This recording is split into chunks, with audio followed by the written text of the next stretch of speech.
Ned Stark had never considered the possibility of breathing free air in King's Landing again, let alone walking through the Red Keep with his head held high. The memory of his imprisonment still sat like a black stone in his chest, a weight he could not discard. Yet here he was, in chambers more lavish than any he had ever known, watching the last Targaryen pace across a floor of polished marble. Daenerys Stormborn, the Dragon Queen, had arrived in Westeros with fire and blood, but she had chosen a course that no one, least of all Ned himself, could have anticipated. He could scarcely believe the words that had come from her mouth only hours ago. She wanted him to be her regent.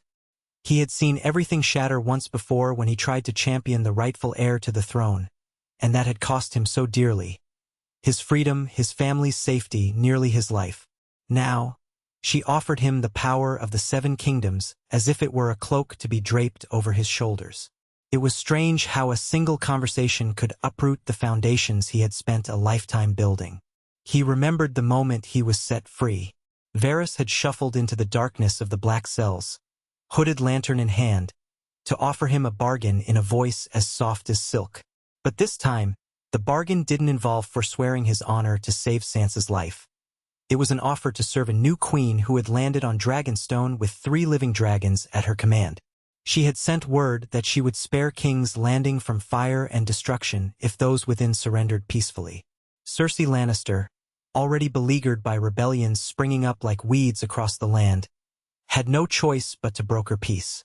The city's gates opened, and thus Daenerys Targaryen stepped onto the mainland of Westeros. That very night, Varys had come to Ned's cell and pressed the key into his hand.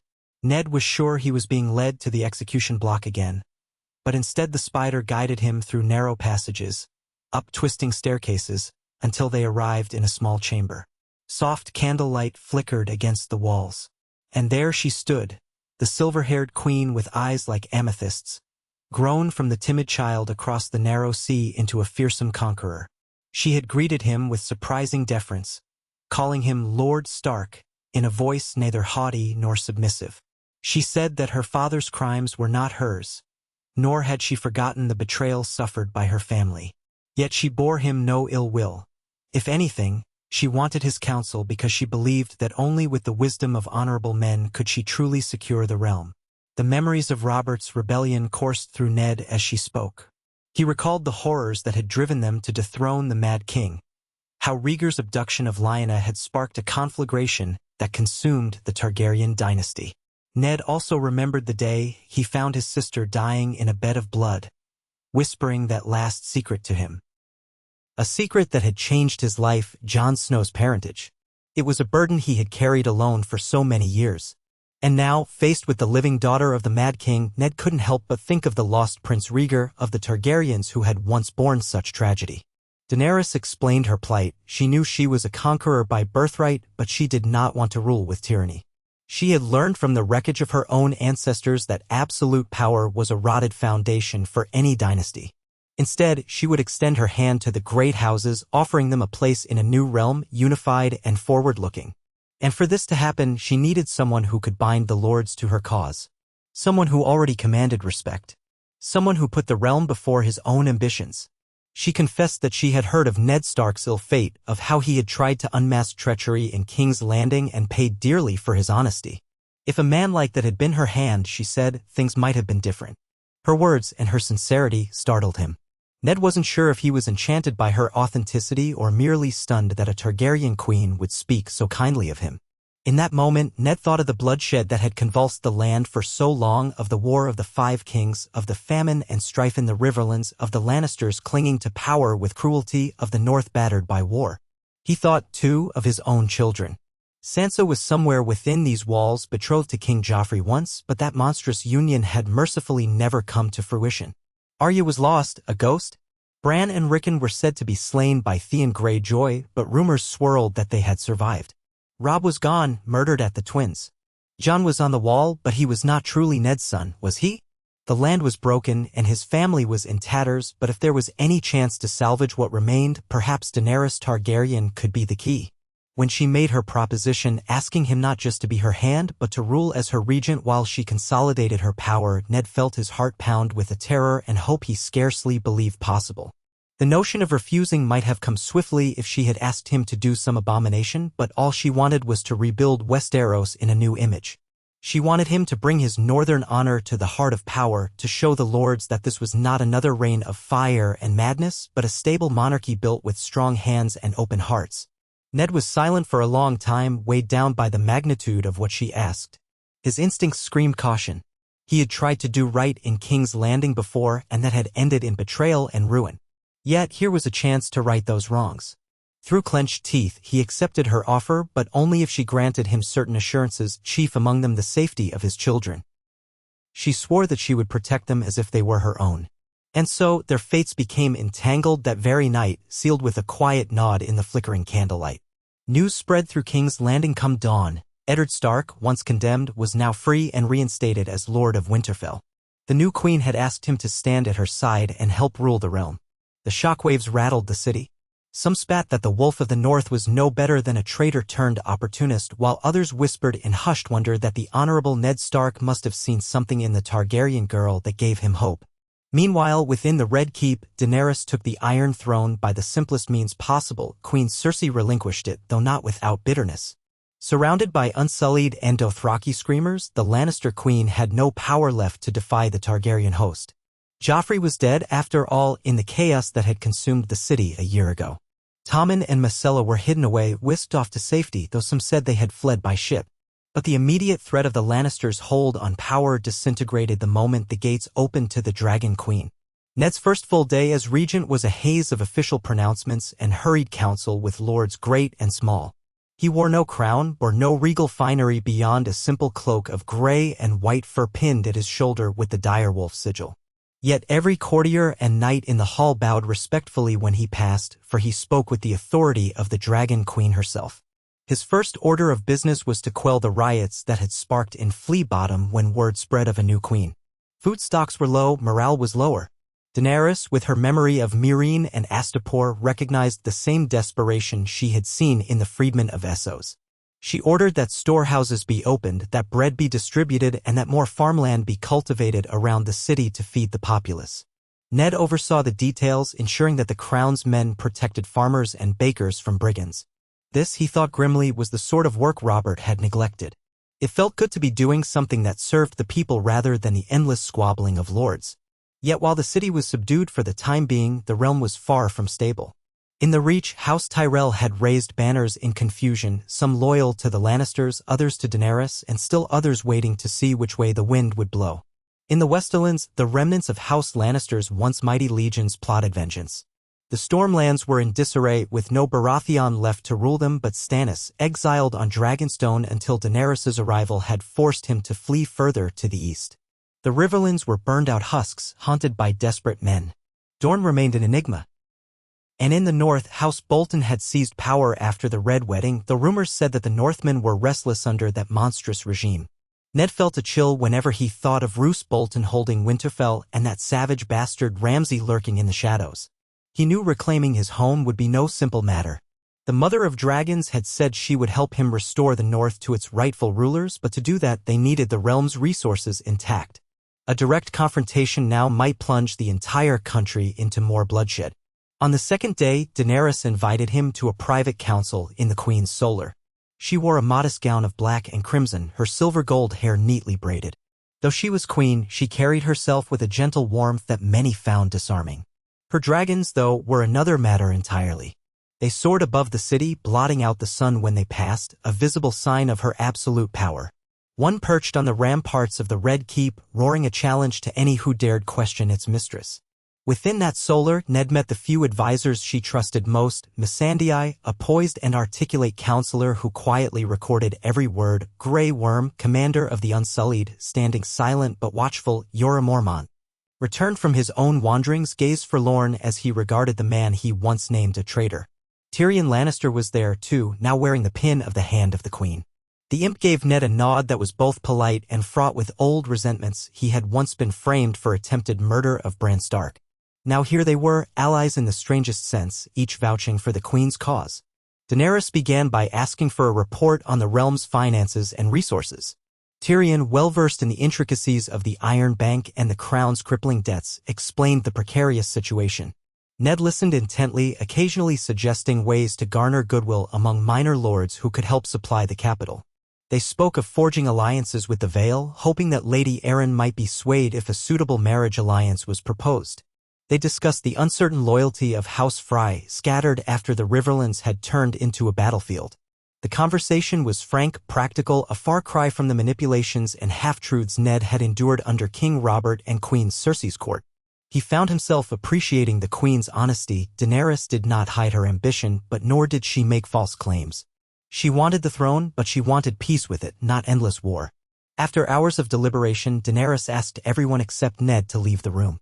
She studied him carefully, and he felt as though he was standing before the weirwood in Winterfell again, his soul laid bare. "Lord Stark," she said in that soft, measured voice. "I will be returning to Dragonstone soon to gather the rest of my forces and to prepare for a journey north. The rumors of White Walkers have grown louder, and I cannot ignore the cold wind creeping beyond the wall. I trust Tyrion as my hand, but I have chosen you as my regent here in King's Landing. You know these people, this city, this realm better than I do. And you understand honor. I know the North will not yield easily, not while the Boltons remain and the horrors from beyond the wall threaten us all. But if I am to unite the kingdoms, I need someone who is not afraid of speaking truth even when it is hard. I need you to prepare the realm for the war that is coming." He didn't reply at first. His heart hammered. She was entrusting him with everything, authority over the capital and over the direction of the realm's governance. A queen who had once been a beggar in a foreign land now placed her faith in him, a battered wolf whose own illusions of power had nearly led him to his death. "I swore to serve you," he finally said, voice subdued. "And I will. I will do all I can to guide this realm. But, Your Grace, the threats within and without are as numerous as the stars. We must tread carefully." She nodded, a slight smile on her lips. "Caution tempered by honor, that is what I need. You have it. Use it." So it was that Daenerys Targaryen departed King's Landing under the protection of her Unsullied, her Dothraki, and her dragons, leaving Ned Stark in command of the city. The Raven's Teeth, an elite company loyal to her, remained as a symbol of her strength. Tyrion accompanied her as he was still her hand, promising to serve as her voice in councils abroad and to help broker alliances. Ned stayed behind, flanked by a small retinue of northern men who had come to King's Landing in search of their lost lord. Most were men he didn't recognize, survivors of battles in which Robb had fought, men who had once followed the young wolf with unwavering devotion. They wept when they saw Ned Stark, alive, free, with the chance to bring House Stark back into the realm's rightful place. For many of them, following Ned felt like coming home. In the weeks that followed, Ned worked tirelessly to restore a semblance of order to the capital. He called upon gold cloaks to be restructured under new officers who had no ties to the corruption that flourished under the Lannisters. He put an end to certain predatory taxes in the harbor districts, which had only served to line the pockets of traitorous courtiers. Food shortages were addressed as ships from the Arbor arrived, carrying grain and produce. Ned had them distributed at fair prices, ensuring the crown took only what it needed to sustain the city guard and keep the Red Keep running. Most surprising of all, he found himself forging a cautious relationship with the former members of Robert's small council, those who hadn't fled or been killed. Some looked at him with deep suspicion, believing he was merely Daenerys's puppet. But over time, his fairness earned their grudging respect. His decisions were transparent and always seemed to aim for the greater good, not for personal gain. The city, once a tinderbox of tension, began to accept that perhaps this Targaryen-backed regime would not be so terrible after all. Still, there were daily threats and conspiracies. One evening, Ned discovered a plot hatched by a group of former gold cloaks loyal to Janos Slynt, intending to abduct the young queen if she returned to the city. Ned crushed the conspiracy decisively, arresting the ringleaders and granting them a fair trial in front of the city's bailiffs. Some were exiled, some were executed. Ned took no pleasure in it, but justice had to be done. Another time, a rumor spread that a Shadowbinder from Askai had crept into the Red Keep to curse Ned in the name of some unknown god. It turned out to be nothing more than a frightened foreigner seeking refuge from the city's xenophobia, but the anxiety such rumors provoked never fully left him. The tension under his skin grew with each new dawn. He found solace in fleeting moments, reading old accounts of the realm's history in the library or exchanging letters with Maester Wolkan in the north, trying to piece together the state of Winterfell and beyond. In these quiet hours he remembered the promise he had made to Lyanna. It haunted him anew, especially in the context of Daenerys Targaryen's arrival. Did she know about Rhaegar's secret child? Did she suspect the truth behind Jon Snow's birth? It was not his place to share the truth, not yet. He carried the weight of it still, but he wondered if the day would come when he would have to reveal everything. The moment the world truly began to change was when ravens started arriving from the north. Ominous messages bore the sigils of the Night's Watch. Tales of undead armies, of cold winds, of a winter more brutal than any living man had seen. Jon Snow had sent word that the wall would not hold forever, that the White Walkers were real, that the realm was in grave danger. Ned felt the memories of his youth stirring. He had always been taught to heed the words of the Night's Watch. The rest of Westeros might laugh at the old legends, but the Starks remembered. Now, as regent, it was his responsibility to prepare the capital for a threat greater than any petty war. Yet he had to do so without inciting mass hysteria or total disbelief. So he wrote to every major lord he could reach, urging them to send men north or at least to be ready. Many scoffed or ignored him. Some declared it a Targaryen trick to weaken the other houses. Others offered token support. Only House Mormont of Bear Island, House Reed of the Crannogmen, and a few scattered bannermen seemed truly convinced. It was not enough. Daenerys returned to King's Landing briefly after forging new alliances on Dragonstone. She had with her Lady Melisandre, the Red Priestess, whose eyes burned with devout conviction. Jon Snow arrived soon after, leading a delegation of wildlings and black brothers. Their presence was shocking, to say the least. The sight of tall, fur-wearing free folk in the streets of King's Landing caused quite a stir. Daenerys welcomed Jon as a fellow warrior against the long night, and Ned watched their interactions with muted trepidation. Daenerys listened intently as Jon described the threat beyond the wall, the armies of whites led by the Night King, the necessity of dragoglass. He presented a small chest of it, chipped from the caves beneath Dragonstone. "We must fight together," Jon pleaded, "or die alone." His eyes flicked to Ned, a silent question trembling in the air. He had always suspected that he was never truly a Stark in name. He had grown to accept it, or so Ned believed. But with the Targaryen queen now in the mix, perhaps that old question would rise again. Ned reaffirmed his stance to Daenerys and Jon: the realm must unite. But forging unity was no simple feat. The Targaryen forces alone, mighty though they were, could not hold back the entire realm of undead. Jon needed more allies, as did Daenerys.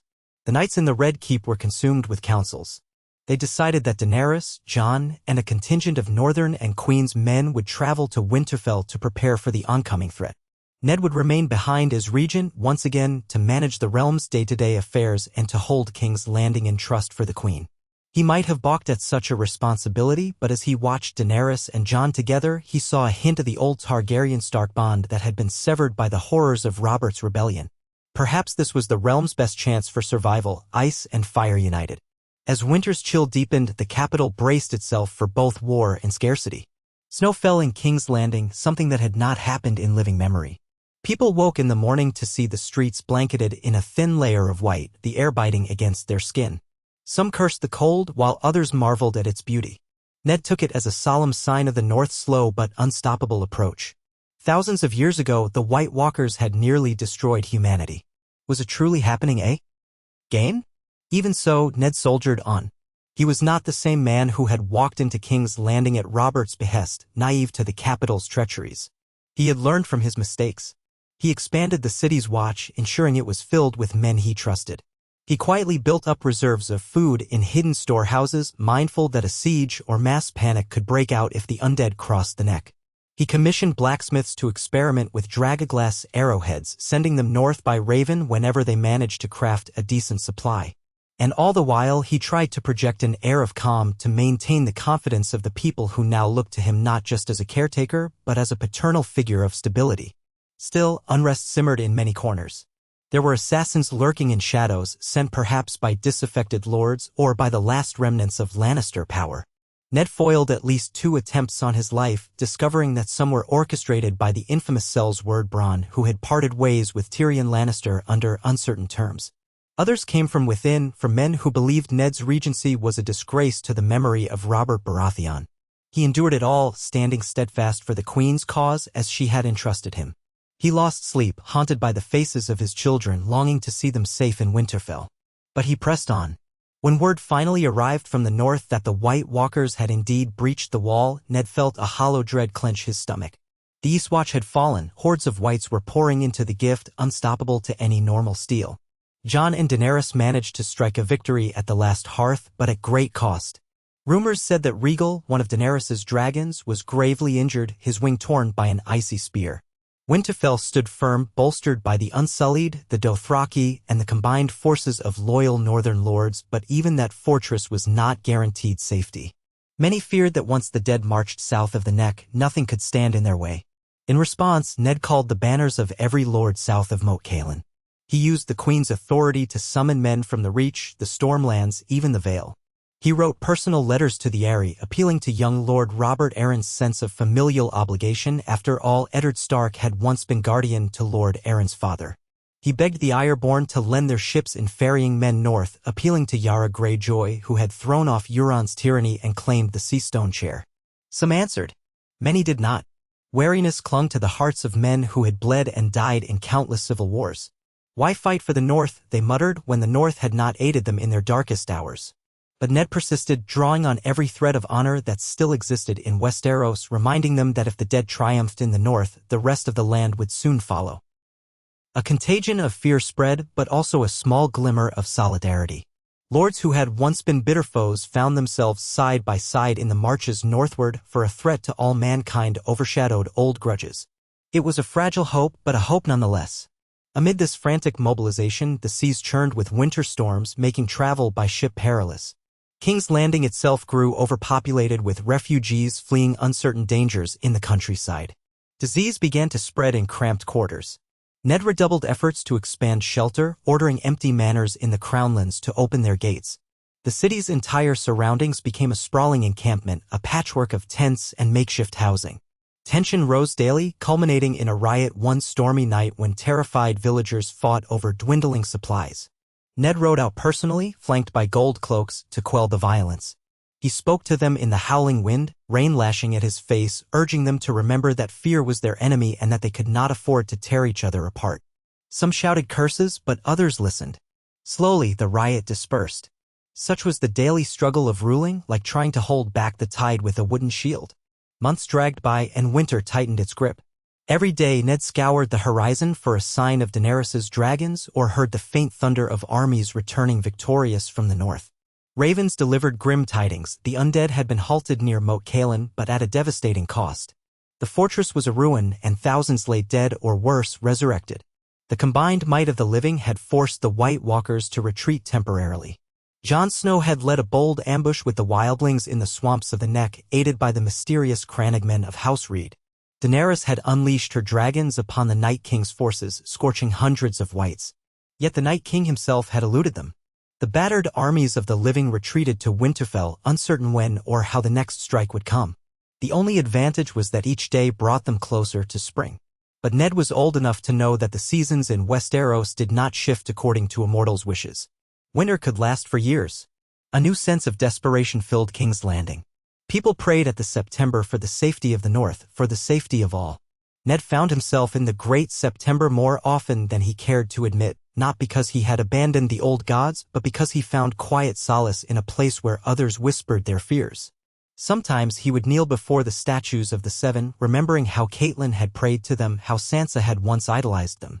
He would close his eyes and picture the heart tree in Winterfell's godwood, its red leaves glistening with snow, and wonder if that ancient face wept for the blood spilled across the north. Then, one morning, the city awoke to the roar of dragons. From the ramparts of the Red Keep, Ned watched in astonishment as two great beasts soared overhead, their shadows swallowing the rooftops. With them came a column of riders, Unsullied, Dothraki, Northern men, Vale Knights, banners from the Reach, the Stormlands. They flew proudly beside Targaryen and Stark standards, all converging upon the city as if heralding a grand parade. At the head of it all rode Daenerys Targaryen and Jon Snow. A horn blasted from the walls, announcing their triumphant return. The unstoppable threat had been at least partially beaten back, they claimed. The Night King had been destroyed in a fierce battle at Winterfell, at least that was the rumor on the lips of the city. The realm might not be entirely free of the undead, but the greatest foe had been vanquished, leaving scattered remnants that would be hunted down in the northern wilderness. This was cause for jubilation, but Ned couldn't help the anxious quiver in his heart, remembering how the war against the White Walkers had cost so many lives. He dreaded hearing the toll. Daenerys and Jon dismounted within the Red Keep's courtyard. Their armor was battered, their faces gaunt with fatigue. Jon bore new scars on his cheek and forearm. Daenerys's right glove was missing, revealing flesh that was reddened as if touched by fire or frost. And yet they stood tall.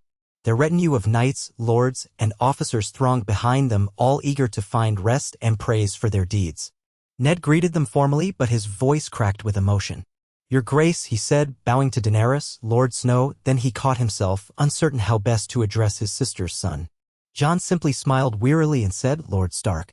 There were tears in both men's eyes as they embraced, each having believed the other lost or out of reach for so long. In the Grand Hall, Daenerys proclaimed the victory. The Night King had been slain by a combined effort of dragonflame, Valyrian steel, and a desperate gambit that lured him into the godwood of Winterfell. Dozens of heroes had fought bravely, Arya Stark among them, her name whispered with awe for her fearless leaps and cunning. Grey Worm had been injured, Jorah Mormont had fallen defending his queen one last time, and thousands of soldiers had perished, their bodies burned to prevent reanimation. House Bolton was finished, Winterfell belonged to the Starks again. Sansa had returned to the ancestral seat, crowned Lady of Winterfell in recognition of her resilience and leadership. Arya, it was said, was set to roam the lands with a restless spirit, while Bran presided over a new era of knowledge, changed by his experiences. Jon's role in slaying whites and rallying men was celebrated. But the cost, Daenerys admitted solemnly, was immeasurable. Entire families wiped out, entire houses left with only a few survivors.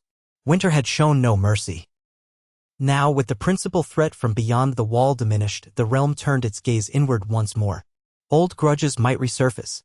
The Targaryen rule remained uncertain, and the question of succession weighed heavily on everyone's minds. Rumors abounded that Jon Snow was no Snow at all, but a Targaryen by birth, and thus had a potential claim to the Iron Throne that rivaled Daenerys's. Ned could see the tension in every courtyard whisper, the curiosity in every sideways glance. But Daenerys squashed all talk of discord, declaring that Jon was her most trusted ally, that he had already bent the knee, and that he had no designs on taking her crown. She reaffirmed Ned as her regent, praising his diligence in keeping the city intact and prepared. He accepted her words with humility, grateful that she had returned safely. Yet he knew that with winter's might receding, the Game of Thrones would begin anew. It began more subtly than before, with small gatherings of lords in corners of the Red Keep, each testing the waters of power. Some sought to curry favor with the queen, hoping to be rewarded with lands or titles. Others eyed Jon Snow, hearing the faint rumors of his parentage, speculating whether he might be persuaded to claim his father's throne. Ned did his best to keep the peace, mediating disputes with that calm, honorable presence that had become his hallmark. He found an ally in Tyrion Lannister, who returned from the north with Daenerys, fully dedicated to the cause of a stable realm. The two men had become something akin to friends, though the memory of Ned's captivity and the role House Lannister had played in the downfall of House Stark still lay between them. Even so, Tyrion's sharp mind and Ned's steady moral compass served the queen well. Days slipped into weeks, weeks into months, and as the snows began to melt along the King's Road, Daenerys announced her grand vision. The war for the Dawn was won, and now it was time to rebuild. She tasked Ned with overseeing the distribution of crown funds to the war-torn regions, ensuring a fair portion went to the Riverlands, the Westerlands, the Reach. The North, battered by cold and the undead, would need extensive reconstruction. But the biggest challenge was forging a unity that would last beyond the immediate aftermath of the Long Night. She hoped to establish new laws, to abolish certain brutal practices, and to reorganize the feudal system so that it would be less prone to tyranny. It was an ambitious plan, one that would stir up the fierce protectiveness of many lords. Even those who admired Daenerys for her role in saving them from the undead balked at radical changes to tradition. There were many who argued that Daenerys could not simply overturn centuries of feudal custom. They whispered that she was still her father's daughter and could easily lapse into madness if challenged. Some invoked the dark rumors of Targaryen incest, pointing to the dragons as an unnatural power that should never have returned to Westeros. Through it all, Ned remained at her side, advising restraint where possible but never wavering in his own sense of justice. He agreed with her that the realm needed healing, and that meant letting go of the cruelties that had plagued it for so long. They began with the easiest reforms, ensuring peasants had the right to appeal to a royal court if abused by a local lord, standardizing the punishment for banditry so that it was enforced consistently, and offering certain tax exemptions to regions rebuilding from war. The response was mixed, but not openly hostile.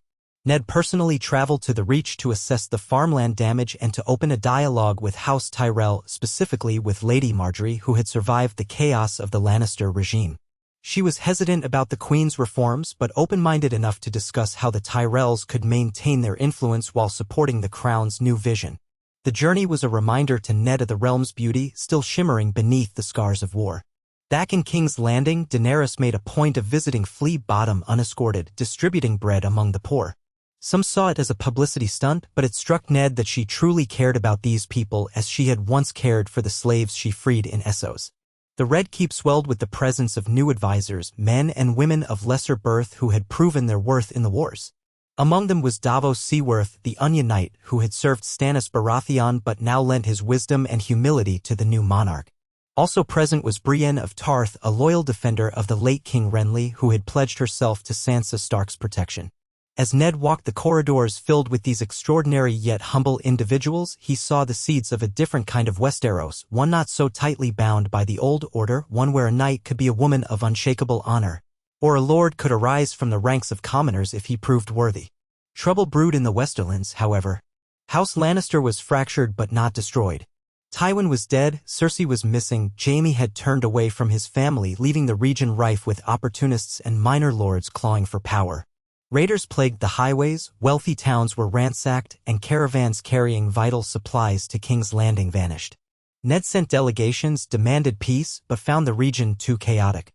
Some Lannister loyalists outright refused to acknowledge Daenerys' reign. They claimed the Targaryen had tricked them or forced them into submission. Ned contemplated sending an army to enforce the Queen's peace, but that risked sparking a fresh war. Instead, he took a smaller retinue, traveling with the river lords who still nursed grudges from the War of the Five Kings. Negotiations were intense, held in smoky halls where men drank too much and brandished old vendettas like sharpened steel. Yet Ned persisted.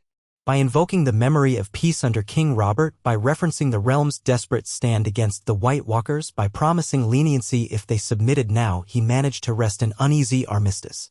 It was not perfect. The Westerlands still festered with resentment, but at least for the moment they would not rise against the Queen. Returning to King's Landing exhausted, Ned found an urgent summons awaiting him. Daenerys had convened a great council in the throne room. The lords and ladies of Westeros would attend, from Dorne to the Vale, from the north to the Reach, to finally settle the question of how the realm would be governed moving forward. The rumor on everyone's lips was that she intended to formalize a new code of laws, to break the wheel that had crushed so many under the weight of feudal privilege. Ned's heart pounded at the scale of it. This was the kind of moment that shaped history. He remembered his father's words about duty and responsibility, remembered Robert's rebellion and all the death that followed. Now perhaps there was a chance to build a realm that would not devour its children so readily. He hoped it was not a fool's dream. On the morning of the Great Council, the Iron Throne glistened under the sunlight streaming through the high windows of the Red Keep. The hall was filled to capacity with lords, knights, ladies, and more than a few common folk who had been invited to bear witness. Daenerys Targaryen sat upon the throne in a measured posture, her dragons absent but their presence never far from anyone's mind. Beside her stood Jon Snow, clad in Stark and Targaryen colors, and on her other side was Tyrion Lannister wearing his hand's pin. Behind them, the Queen's Guard, a newly formed order of loyal men and women pledged to Daenerys. Grey Worm stood vigil, his face carved from stone. Ned Stark stepped forward to address the gathering, mindful of the hush that fell as soon as his boots echoed on the marble floor. He spoke of the trials the realm had faced, the War of the Five Kings, the Lannister tyranny, the coming of the dragons, and finally the war against the White Walkers. He recalled the endless bloodshed, the shattered families, the famine, and the looming famine that could return if they fell to infighting again. He reminded them of their unity, forged in the face of annihilation by an enemy that knew no mercy. And he posited the question, should that unity fall apart now that victory was at hand, or should they seize this chance to reshape Westeros into a land of laws that protected the weak as well as the strong? One by one, lords spoke. Some balked at the mention of limiting their ancestral rights. They insisted that the old ways had endured for thousands of years for a reason. Others, remembering how the monarchy had failed them time and time again, demanded more autonomy. Dorne argued for near independence, citing their historical resilience. The North, led by Sansa Stark's envoys, was split. Many wanted to remain part of the realm but demanded assurances that the horrors inflicted on them by the Boltons and the Lannisters would never be repeated. The Vale was similarly wary. The Tyrells, represented by Marjorie and her grandmother Olenna, seemed open to compromise, but only if it maintained their influence in the Reach. It was a cacophony of voices echoing with old grudges and new ambitions. Daenerys rose from the throne to speak. She did so without anger, without the haughty arrogance that some expected of a Targaryen. She recalled her journey from exile, how she had freed slaves in Essos, how she had learned that power without purpose was empty. She admitted that she came to Westeros initially to claim what she believed was hers by birth, but along the way discovered that titles meant nothing if she did not rule with the consent of the people. She had seen that the real enemy was never just a rival house, but the cruelty and indifference that allowed kings and lords to ignore their duty to the realm. Now she wanted to break that cycle of suffering. She proposed a series of reforms ensuring that no king or queen could ever again hold absolute power without accountability. This would require establishing an assembly of lords, reevaluating the line of succession, and granting basic protections to commoners so they would not be trampled underfoot.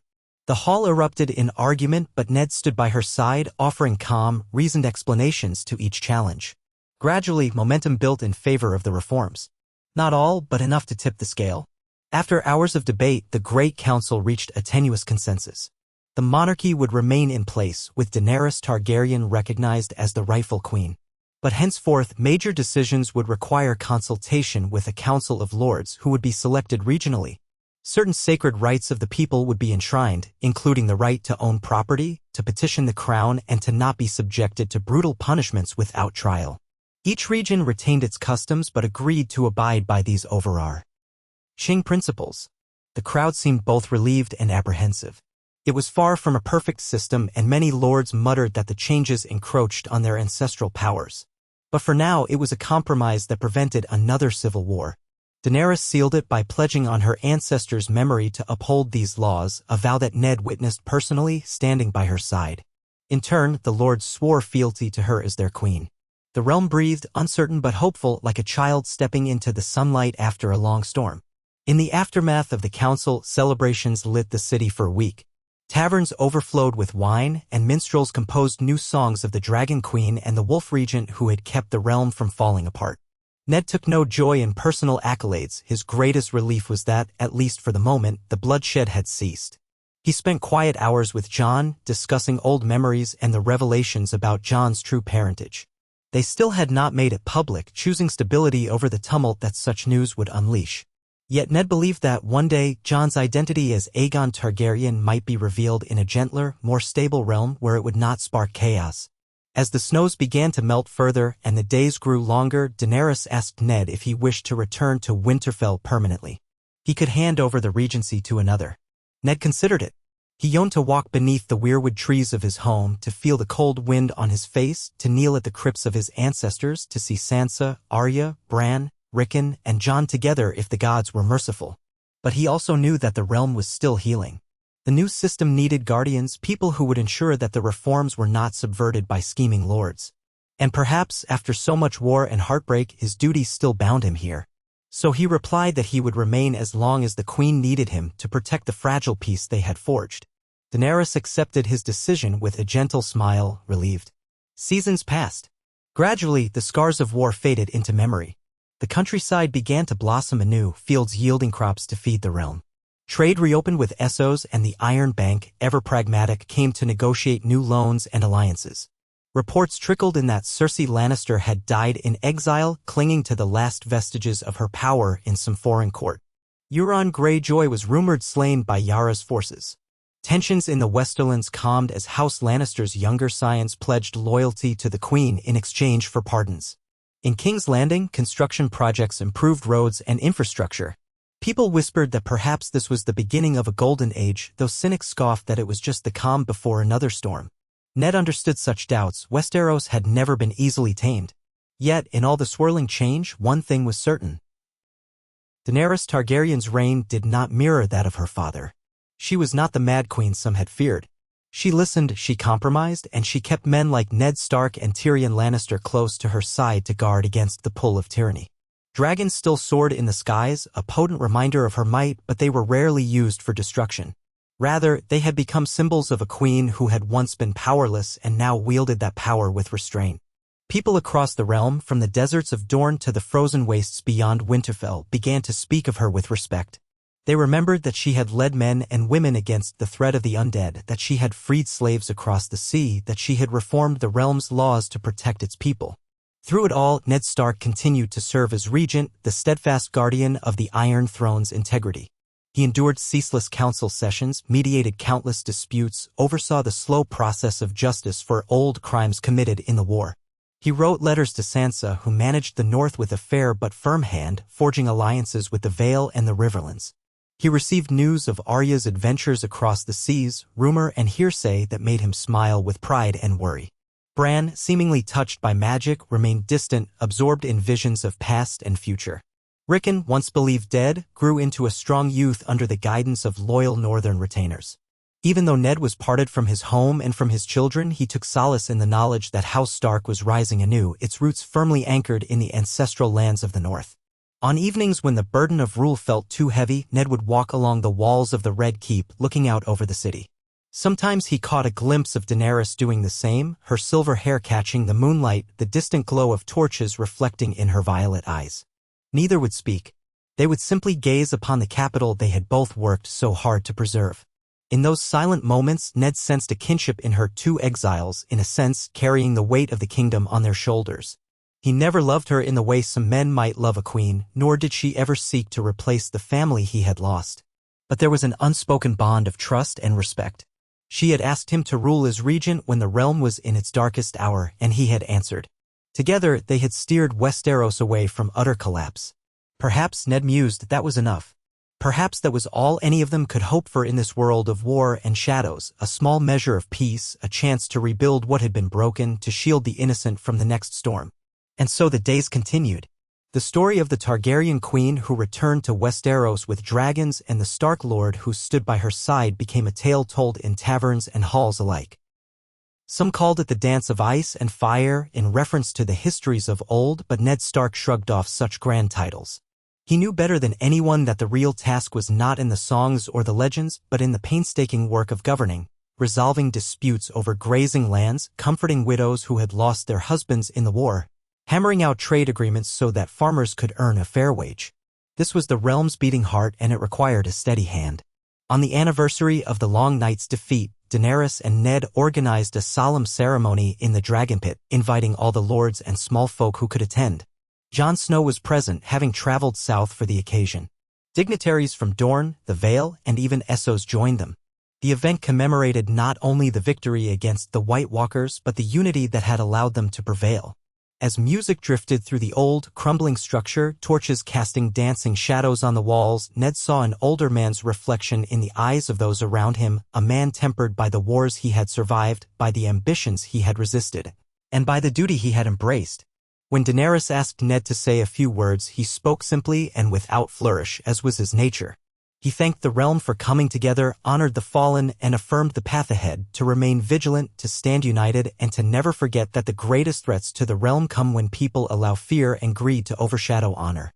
His speech ended in a round of gentle applause. It was no grand oration, but it was true. In that truth, Ned found peace.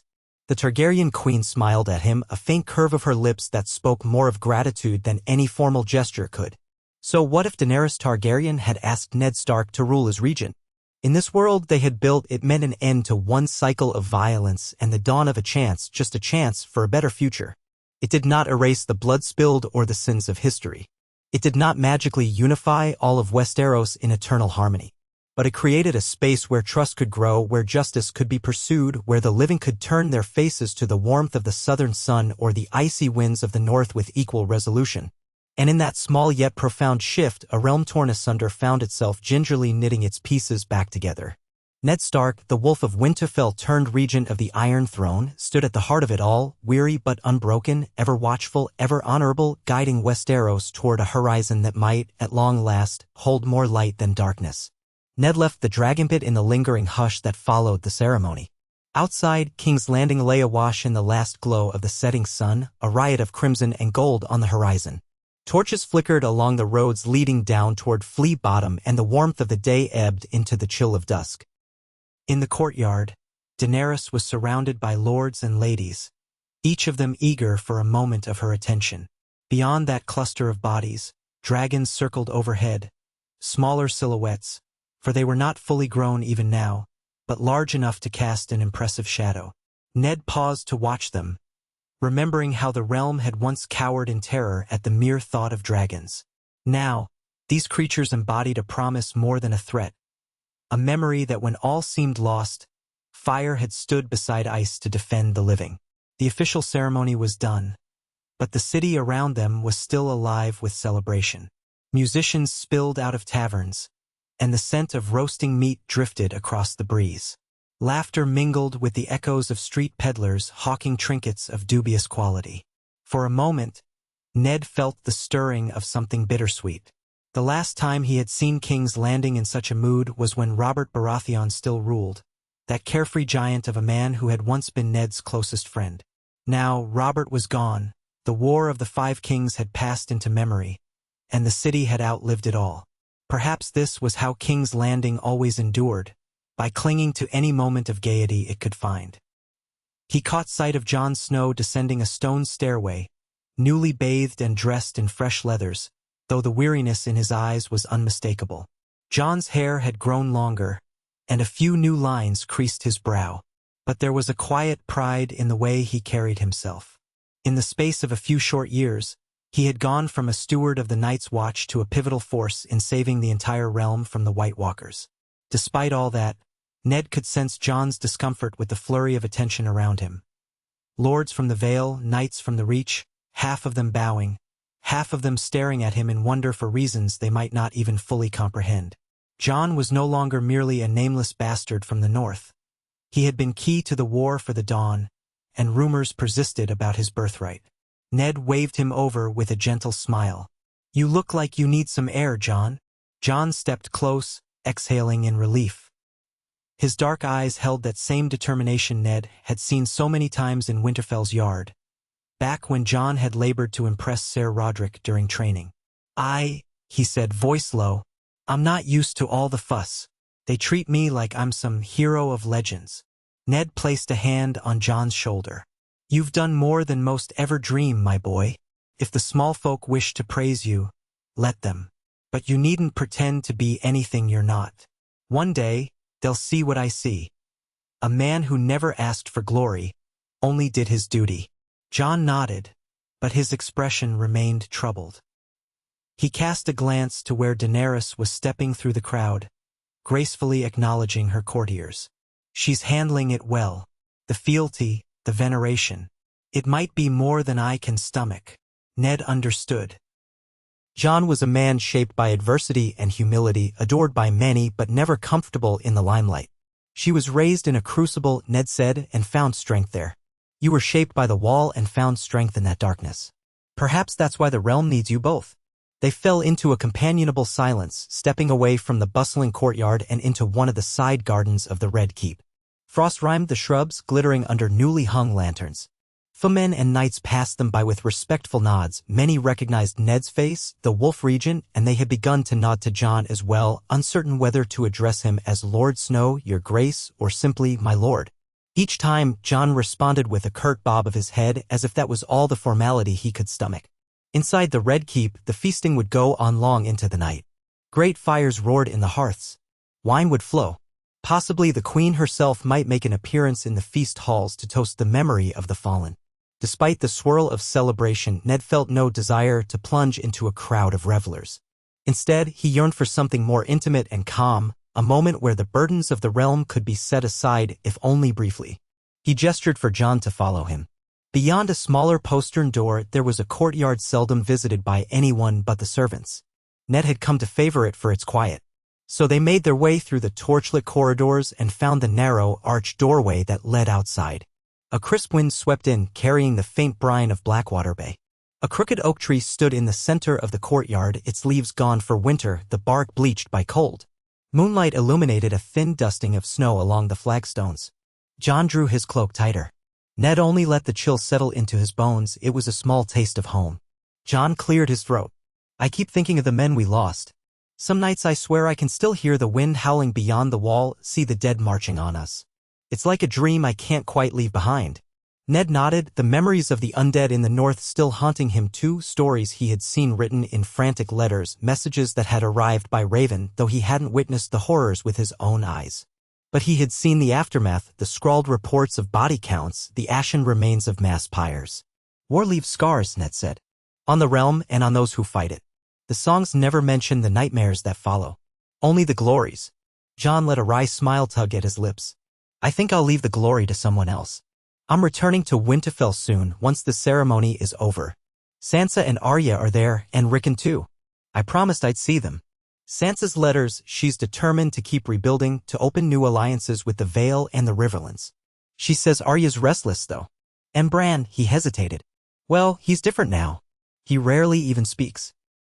He sees things, or so people say. A pang tightened Ned's chest. He longed to see his children, to feel their presence, to assure himself that they were truly all right. Sansa's transformation from a polite court lady into a poised leader of the North still humbled him. Arya's resilience had led her down dark roads, but she was still his fierce little girl in some corner of her soul. As for Bran, Ned could hardly comprehend what had befallen him, touched by something old and strange in the world's magic.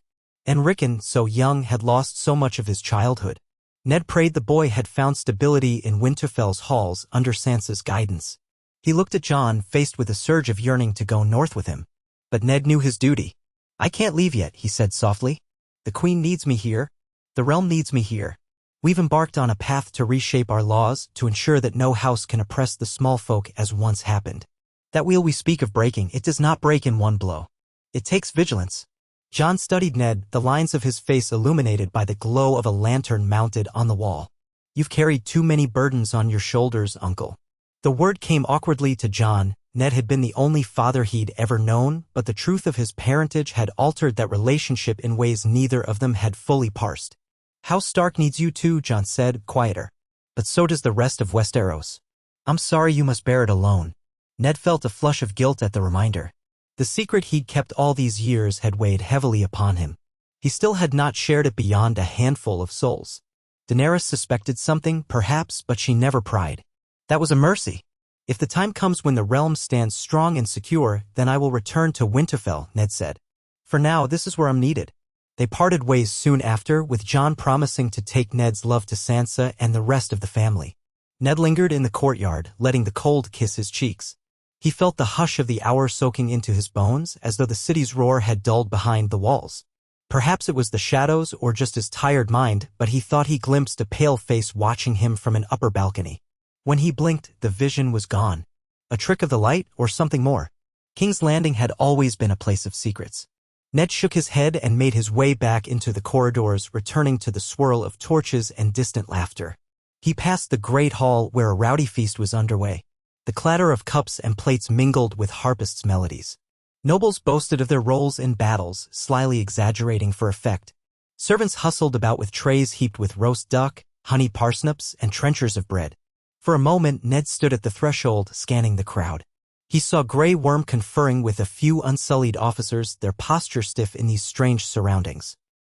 The Sandii moved gracefully through the throng, quietly handling messages for the Queen. Tyrion Lannister was in one corner, leaning against a column, sipping wine with a pensive look that belied the easy grin he offered those who approached. The dwarf had proven to be a steadfast hand to Daenerys, if at times too clever for his own good. Still, Ned found more honesty in Tyrion's glances than in the wide smiles of some highborn lords. Then he spotted Daenerys. She was seated at the high table, wearing a deep red gown with black embroidery reminiscent of dragon scales. A goblet sat before her, though she scarcely touched it. She was listening intently to Lord Royce of the Vale, who gestured with all the pomp one might expect from a man speaking to a queen. The second Daenerys saw Ned, she lifted her hand, beckoning him closer. Lord Royce, noticing her distraction, glanced over his shoulder and stepped aside with grudging respect as Ned approached. Lord Stark, Daenerys said in a tone that was both formal and warm. How are you faring tonight? Better than some, he replied mildly, casting an eye at the array of half-drunk lords. The feast is quite lively, your grace. She gave a soft smile, an expression that had grown more frequent lately. They need something to celebrate. We all do after the war against the dead. Let them drink and laugh while they can. But tell me, did you speak with your nephew? Ned nodded. We spoke. He'll be returning to Winterfell in the coming days. A flicker of thought passed through her eyes at the mention of Jon. She said nothing on the matter of his parentage or her own complicated feelings for him. Instead, she gestured at the seat next to her. Stay for a while. Let the realm see that the regent stands beside me enjoying the fruits of peace. He inclined his head. Though not fond of feasts, he understood the importance of appearances. He settled beside the queen, feeling more than a few curious gazes slide his way. After all, this was the same Eddard Stark who had once been dubbed a traitor by King Joffrey's court, locked in the Black Sea. Els and nearly executed.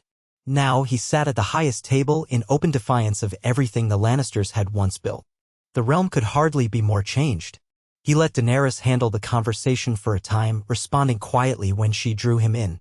Lord Garland Tyrell expressed gratitude for the increased autonomy allowed to the Reach under the new reforms, though he subtly pushed for further privileges. Lord Royce spoke of the Vale's concerns about the loyalty of certain mountain clans. A few lesser lords from the Riverlands who'd endured atrocities under the Freys and the Lannisters asked for official restitution. Ned answered as best he could, reiterating that the Queen's new council would address all such claims. Daenerys repeated that justice would be done, but that they must be patient as the crown's coffers were not bottomless. It was a delicate dance, and Ned admired how Daenerys navigated it with a calm that belied her youthful appearance. Midway through the evening, a hush fell when a group of Dothraki riders entered the hall. They looked out of place among so many knights and courtiers, but they carried themselves with pride. Grey Worm quietly intercepted them, guiding them to the side before they approached Daenerys. After a brief conversation in low voices, Grey Worm returned to speak in the Queen's ear. A subtle tension flickered across her face. She rose from her seat, leaning down to Ned. I must speak with them privately, she said. Will you remain here and see that our guests continue to enjoy the feast? He understood. Diplomatic matters of the Dothraki seldom concerned the rest of the Westerosi lords, especially if it had to do with their own internal customs or requests. Of course. She thanked him softly and slipped away, leaving him at the table and island in a sea of curious glances. Tyrion drifted over, having witnessed the exchange. He set down his wine and hopped onto the seat where the Queen had been.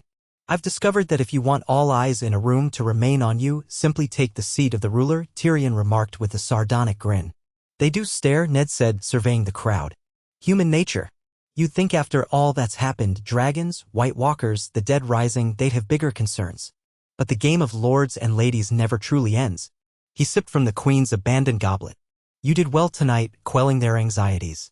It's as if half the lords here forget that the realm nearly fell to a nightmare. They're already back to squabbling over land and privilege. Perhaps it's the realm's way of healing, Ned ventured. To return to old habits. Tyrion gave him a measuring look. You've a kinder view of them than I do. Then again, you always were too honorable for your own good. Ned felt a small, wry tug at his lips. So I've been told. They sat a moment in companionable silence. Tyrion was no stranger to the scorn of the highborn, and Ned recognized that behind the imp's wit lay a keen mind constantly weighing friend against foe. Yet in this new era, Tyrion had found a place to thrive, forging alliances and using his intelligence to bolster Daenerys' rule. If anyone else had told Ned years ago that a Stark would one day depend on a Lannister's counsel, he might have called them mad. But war and tragedy had a way of forging strange bedfellows. Eventually Tyrion sighed, setting down the goblet with a firm clink. I should return to my seat before anyone decides to test how well I can hold a sword under the table. Enjoy the feast, Lord Regent. He gave a florid bow, earning a faint chuckle from Ned, and ambled away. Ned passed a portion of the evening greeting well-wishers, his polite smiles masking an exhaustion that pressed on him. He learned of minor disputes. A cargo of saffron from Essos had gone missing off the coast of Dorne. House Tarly was still reeling from old grudges. A group of wandering Braavosi mercenaries claimed they had not been paid for services rendered against the undead. Ned promised each in turn that their concerns would be addressed by the Queen's new council, then gently excused himself. Finally, he managed to slip away from the feast entirely, leaving behind the swirl of color and sound. He retreated to his private solar, a small room within the Red Keep that he had refurbished in quiet, northern style, the walls hung with tapestries of stark winter scenes, a thick carpet to ward off the chill of the stone floor, and a single window that overlooked the bay. A brazier glowed near his desk, offering warmth. A sense of relief washed over him as he shut the heavy door and found himself alone. There was a low groan of hinges and then silence. He moved to the desk and lit a candle, letting the flickering flame reveal the latest batch of letters. Missives arrived daily from across Westeros. Some contained official business, others were personal messages from old friends or allies. Sifting through them, he pulled out one with the seal of House Stark. Sansa's handwriting, neat and deliberate, marched across the parchment. Father, all is well in Winterfell for the moment. The snows have begun to recede, though we still keep extra stores in case the weather grows fickle again. Bran remains in his own world much of the time, though he sits in council with me and shares insights I can hardly explain. Rickon has grown taller, he eats twice as much as I recall. Sometimes I swear he's becoming a man overnight. Arya has returned from her journeys, though I suspect she won't stay long. She speaks little of what she's seen, only that she has more to do, more to see. I wish she would stay here where it's safe, but the North cannot contain her wanderlust. I've been negotiating with the Vale, hoping to ensure a steady trade of ores and finished goods. The Riverlands still struggle to rebuild after the ravages of war, but they are eager to open trade routes again. I believe we can form a mutual agreement that will benefit all. Jon has spoken of the possibility of traveling south for the ceremony, but truth be told, I'm eager to see him return. He's a comfort to us all, though he seems a bit lost these days, uncertain of his place. Maybe we all are. We've lived through unimaginable horrors.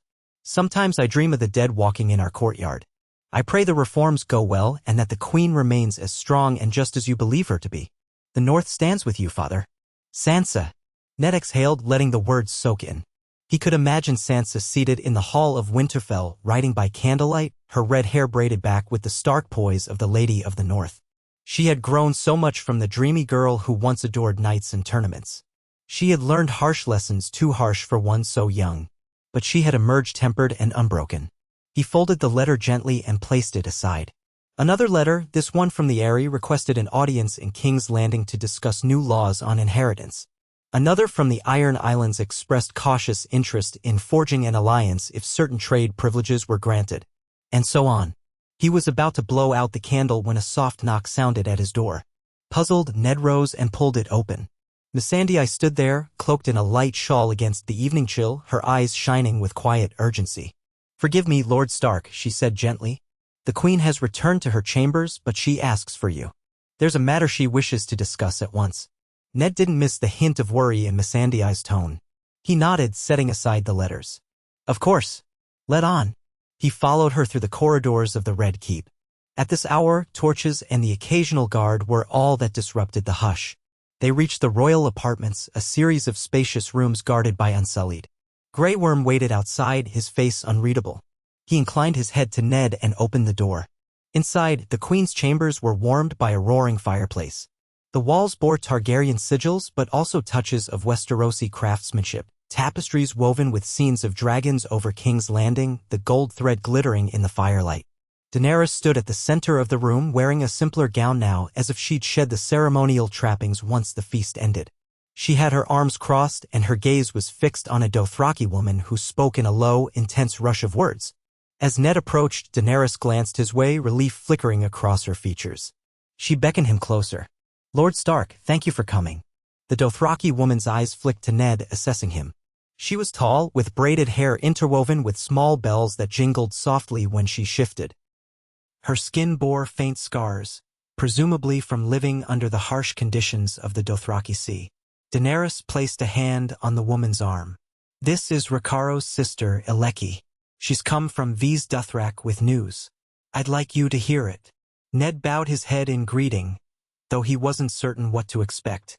Over the past year, many of the Dothraki who'd followed Daenerys across the sea had either settled in various parts of Westeros or returned to the Dothraki Sea with new tales of dragons and dead men. He had not anticipated pressing matters from that corner of the world so soon. Daenerys, switching to the common tongue, explained, "Eleki says that unrest is spreading through the Khalasars. Some blame me for the death of Khal Moro and the others who fell during our war. They call me a breaker of sacred traditions for bringing the Dothraki across the sea and for forging alliances with weak men of the West. A new Khal has risen, Khal Forzo, and he's uniting scattered Khalasars with the promise of raiding the land of the Undulls in retribution." Ned listened, uneasy. The Dothraki, if united under a charismatic and vengeful Khal, could pose a grave threat to Essos, and potentially to the coasts of Westeros as well. Yet part of him wondered why this concerned them now, given the seas and the difficulties of crossing in large numbers. Daenerys seemed to sense his thoughts. "They've heard the realm is weakened by the dead and by war," she continued. "And they know of my departure from Essos. Many suspect that if they arrive in Westeros with enough numbers, I can't possibly repel them with so few unsullied left. Some Dothraki are loyal to me still. Others see me as an oathbreaker, a woman who spurned old ways." Aleki spoke in Dothraki again, the words rolling off her tongue like a warning. Daenerys translated, "Khal Forzo has already burned parts of Lazer, and he has made raids near Meereen's outlying farmland. Even if I do not rule Meereen any longer, I promised to protect the people there when I left them in good hands. If the Dothraki continue their raids, the entire region will suffer. And if they seize enough ships, they could threaten the Seven Kingdoms." Ned felt a knot of tension forming in his chest. The realm was only just beginning to heal from the war against the dead. Another conflict, especially one waged against a massive horde of Dothraki riders, could unravel everything they'd built. "Your Grace, do we have enough forces to intervene in Essos? We lost many men to the White Walkers, and our coffers are still recovering." Daenerys's gaze was resolute.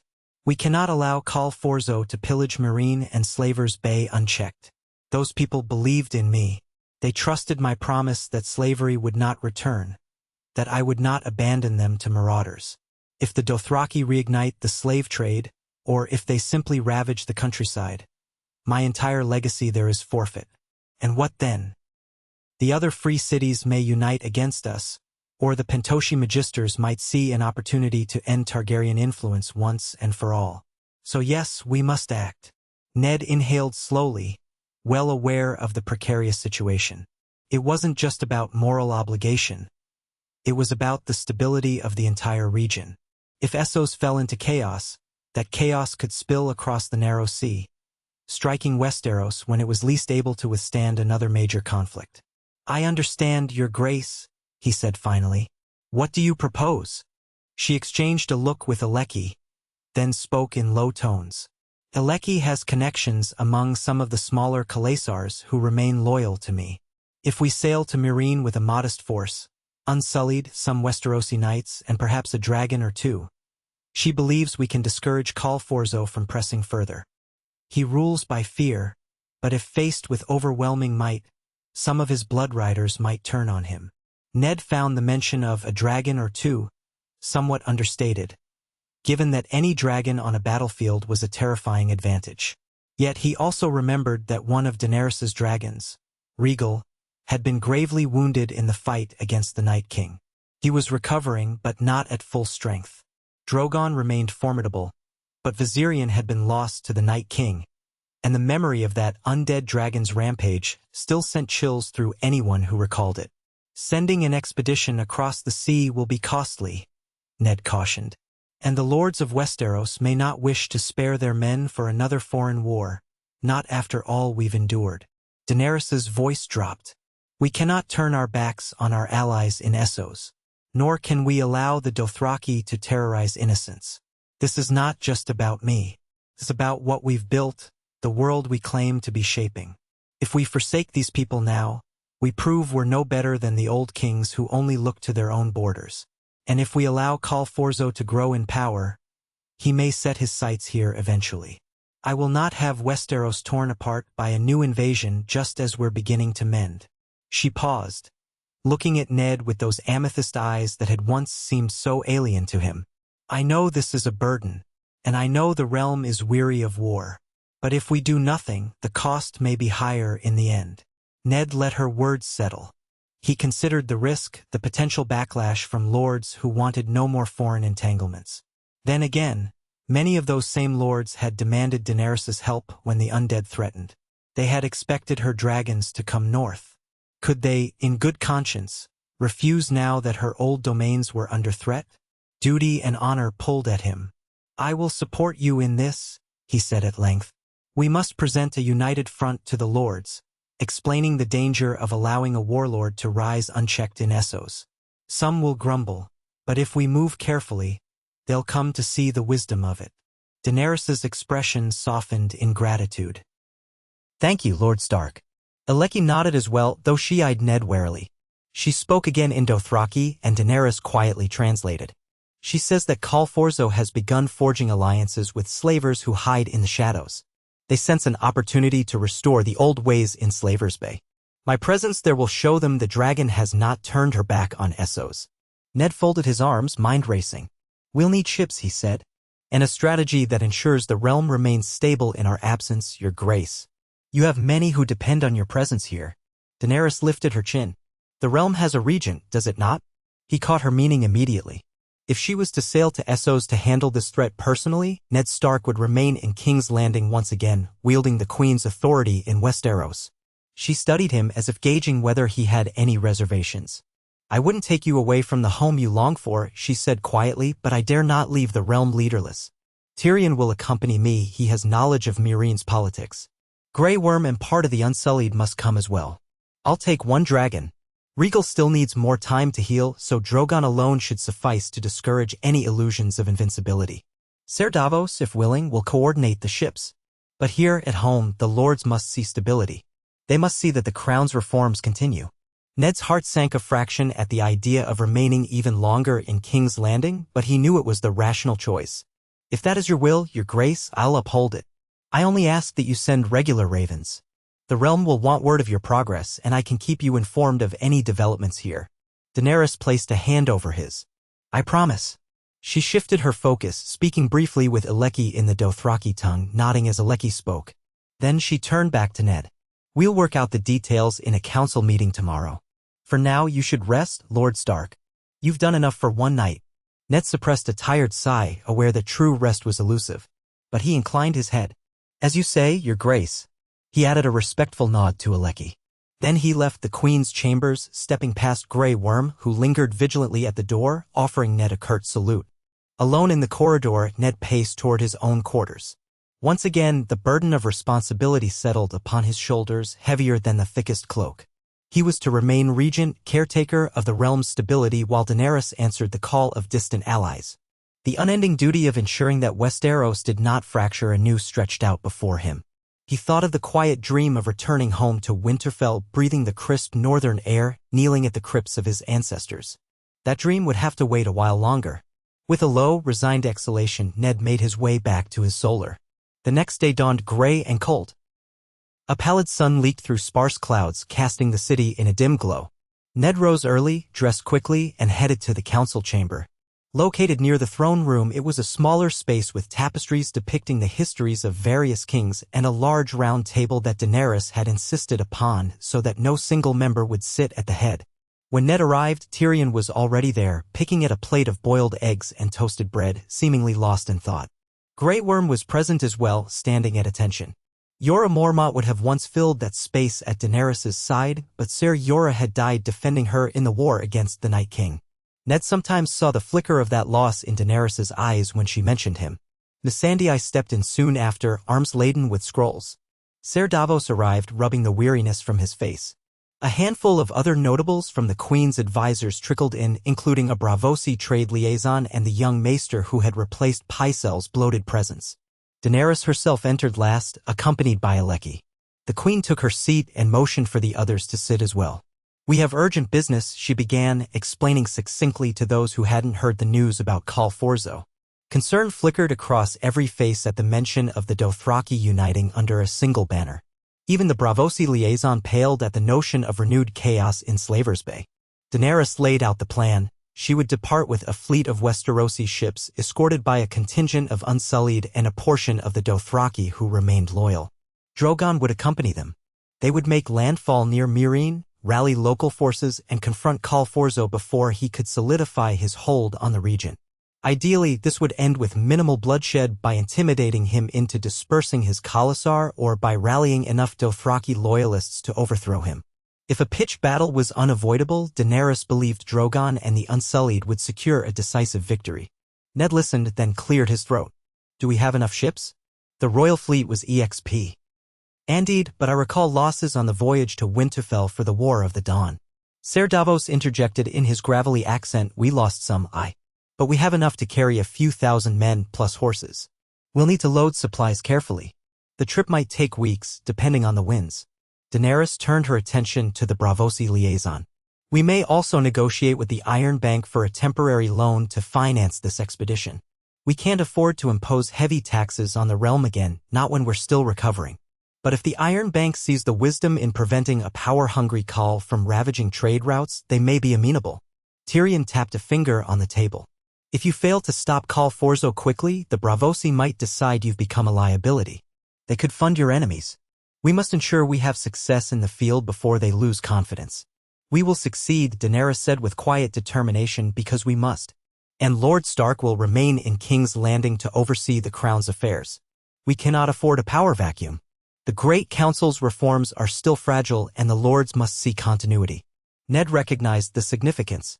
The Lords of Westeros would be uneasy about the Queen sailing off. They might suspect she would not return. Or they might try to exploit her absence. But with Ned as regent, the monarchy's authority remained anchored in a familiar figure, one widely respected if not universally loved, for his integrity. I'll do what I can, Ned said, keeping his tone measured. But be prepared, Your Grace. There will be objections from some corners. We should send Raven after Raven explaining the threat and your reasons. Make it clear that this is a necessary action to safeguard not only Essos but Westeros in the long term. Daenerys nodded. Lord Stark, you'll have the full backing of the council in my name. Any lord who defies you defies the crown. We can't allow chaos to seep in the moment I'm gone. One of the younger advisors, a minor lord from the Westerlands, raised a hand hesitantly. Your Grace, might it not be wiser to let Essos handle its own affairs? We are still rebuilding. Another war could drain our resources. Ned waited, sensing Daenerys' reaction. Her eyes hardened slightly, though her voice was calm. Essos is not a land far removed from us anymore. We share oceans of trade, culture, and commerce. If we allow a savage conflict to burn through Slaver's Bay, it will spread across the narrow sea. The next time you buy spices, or trade goods, or hire sellswords, you'll feel its impact. We must address it now, swiftly and decisively. She paused, letting that sink in, then added, You speak of war as if it's a choice. I do not seek it. I go to prevent a worse one.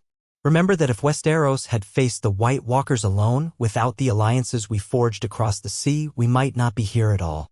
The young lord reddened, then mumbled an apology and subsided. Ned saw the subtle glances exchanged around the table. They understood Daenerys was not simply a queen bound by old notions of isolation. The old Targaryen conquerors had united the Seven Kingdoms by force, but Daenerys seemed determined to unite both sides of the narrow sea through necessity and moral obligation. It was a bold vision, but one that demanded constant vigilance. They spent hours hashing out details: how many nights could be spared without leaving the Crownlands vulnerable, how many unsullied would remain to guard the Queen's seat, who would command them, how to handle winter storms that might hamper the crossing. Daenerys listened to each concern, then made decisions with an unwavering voice. By midday, the plan took shape. Daenerys would depart within a fortnight, giving time to gather supplies and coordinate with allied houses for safe passage. The skeleton force in King's Landing would be sufficient to keep order, especially if the local gold cloaks were well coordinated. Ned found himself mentally listing all the responsibilities he must shoulder in her absence, from rationing supplies in case of a late winter surge, to soothing any newly emergent feuds among the lords. When the council broke, Daenerys asked Ned to remain. Tyrion excused himself, making a quip about endless letters to pen. And Grey Worm followed Alecki out of the room, presumably to finalize details with the Dothraki. Missandei began clearing parchments from the table, but Daenerys quietly asked her to give them a moment alone. With a deferential incline of her head, Missandei left. Ned and Daenerys stood across from each other at the round table, the tapestries depicting dragons on the walls behind her. She looked smaller without her retinue, just a woman confronting a daunting task. But there was steel in her posture. You've been regent once already, she began, and you managed to hold the city together. You have my thanks for that. Now I ask you again, will you do this for me? For the realm? Ned met her gaze, remembering all that had led to this point. The horrors of King's Landing under the Lannisters, his near execution, the war against the dead, the crowning of a Targaryen queen who defied the cycle of tyranny. I will, he said simply. She stepped closer, voice quieter.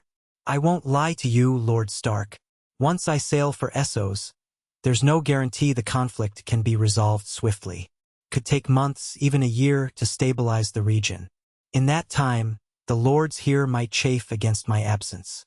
They might test your authority. They might even raise talk of another king. And if that happens, you'll be forced to put it down, or else see everything we built destroyed.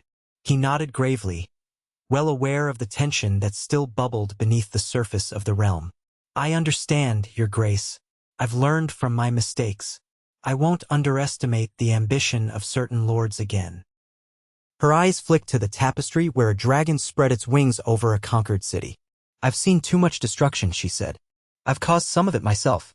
I want to avoid further bloodshed if possible. So I ask you, if discontent arises, if whispers of rebellion spark, I ask you to remember mercy. We can't rule by fear alone. Ned thought of Robert's rebellion, of the Targaryen devastation he'd witnessed. He thought of the Mad King's wrath, the cruelty that had set this entire cycle spinning. Fear only sows the seeds of the next war, he said. I'll do all I can to keep the peace with justice and moderation. Daenerys managed a small smile, though it held a tremor of uncertainty. Thank you, Lord Stark. Then she bowed her head in a rare display of deference. Truly. He offered a solemn nod in return. May the winds favor your voyage, Your Grace. In the days that followed, the Red Keep bustled with preparations for the Queen's departure. The royal docks teemed with shipwrights, laborers, and soldiers loading provisions. Crates of dried meats, salted fish, casks of fresh water, medical supplies, spare arrows, all were carefully inventoried under Ser Davos's watchful eye. Grey Worm drilled with the Unsullied who would accompany Daenerys, ensuring their discipline remained ironclad. Tyrion orchestrated a flurry of letters to lords throughout Westeros explaining the Queen's intended expedition. He couched it in diplomatic terms, a necessary mission to preserve stability and protect allies, with the promise of swift victory and return. Meanwhile, Ned navigated the day-to-day challenges that arose. A minor house from the Stormlands arrived, demanding compensation for losses incurred during the White Walker invasion. Ned assigned a small retinue of accountants to verify their claims, mindful that some families might exaggerate in hopes of reaping coin from the crown. A delegation from Dorne requested clarifications on the new laws regarding inheritance, which had begun to empower noble daughters in ways that challenged old customs. Ned patiently explained the Great Council's decisions while acknowledging that each region's traditions would still hold weight. Progress was slow but real. Amid all this, Jon Snow lingered in King's Landing a little longer than he'd planned, hoping to speak with Daenerys before she sailed. The tension between them was palpable, though Ned did not pry. He was still uncertain whether they had formed a deeper bond during the war against the dead. Some said they had grown close, but neither spoke openly of it. Each day, Ned watched them circle each other in the halls, exchanging polite words heavy with unsaid meaning. Jon maintained a guarded distance, overshadowed by the rumors swirling about his parentage. Daenerys seemed focused on her upcoming voyage, though her eyes sometimes lingered on Jon when she thought no one was looking. Finally, on a brisk morning that smelled of brine and early spring, the Queen's ships raised their sails. The harbor filled with the creaking of ropes and the shouted instructions of captains. Crowds gathered along the docks to watch, uncertain whether to cheer or fear the departure of their dragon queen. Daenerys stood on the quarterdeck of the lead ship wearing riding leathers beneath a long cloak, her silver-gold hair braided back severely. Drogon circled overhead, roaring once, the wind of his passing scattering gulls. It was a sight that would sear itself into the minds of every onlooker. Ned stood on the dock, flanked by Jon, Tyrion, Missandei, and a cluster of knights. He raised a hand in farewell as the Queen's vessel pulled away. He could see Daenerys standing at the ship's rail, returning the gesture with a regal nod. In that moment, he felt the weight of the realm settle fully on him. He was the regent, her voice, her will, in Westeros. His hair had grayed, lines etched around his eyes from countless nights of worry, but he stood straight as he watched the ship vanish into the haze of the horizon, leading a fleet into distant waters. When the sails faded, Tyrion sighed, crossing his arms. And so the Targaryen queen goes off to her next conquest or liberation, depending on who you ask.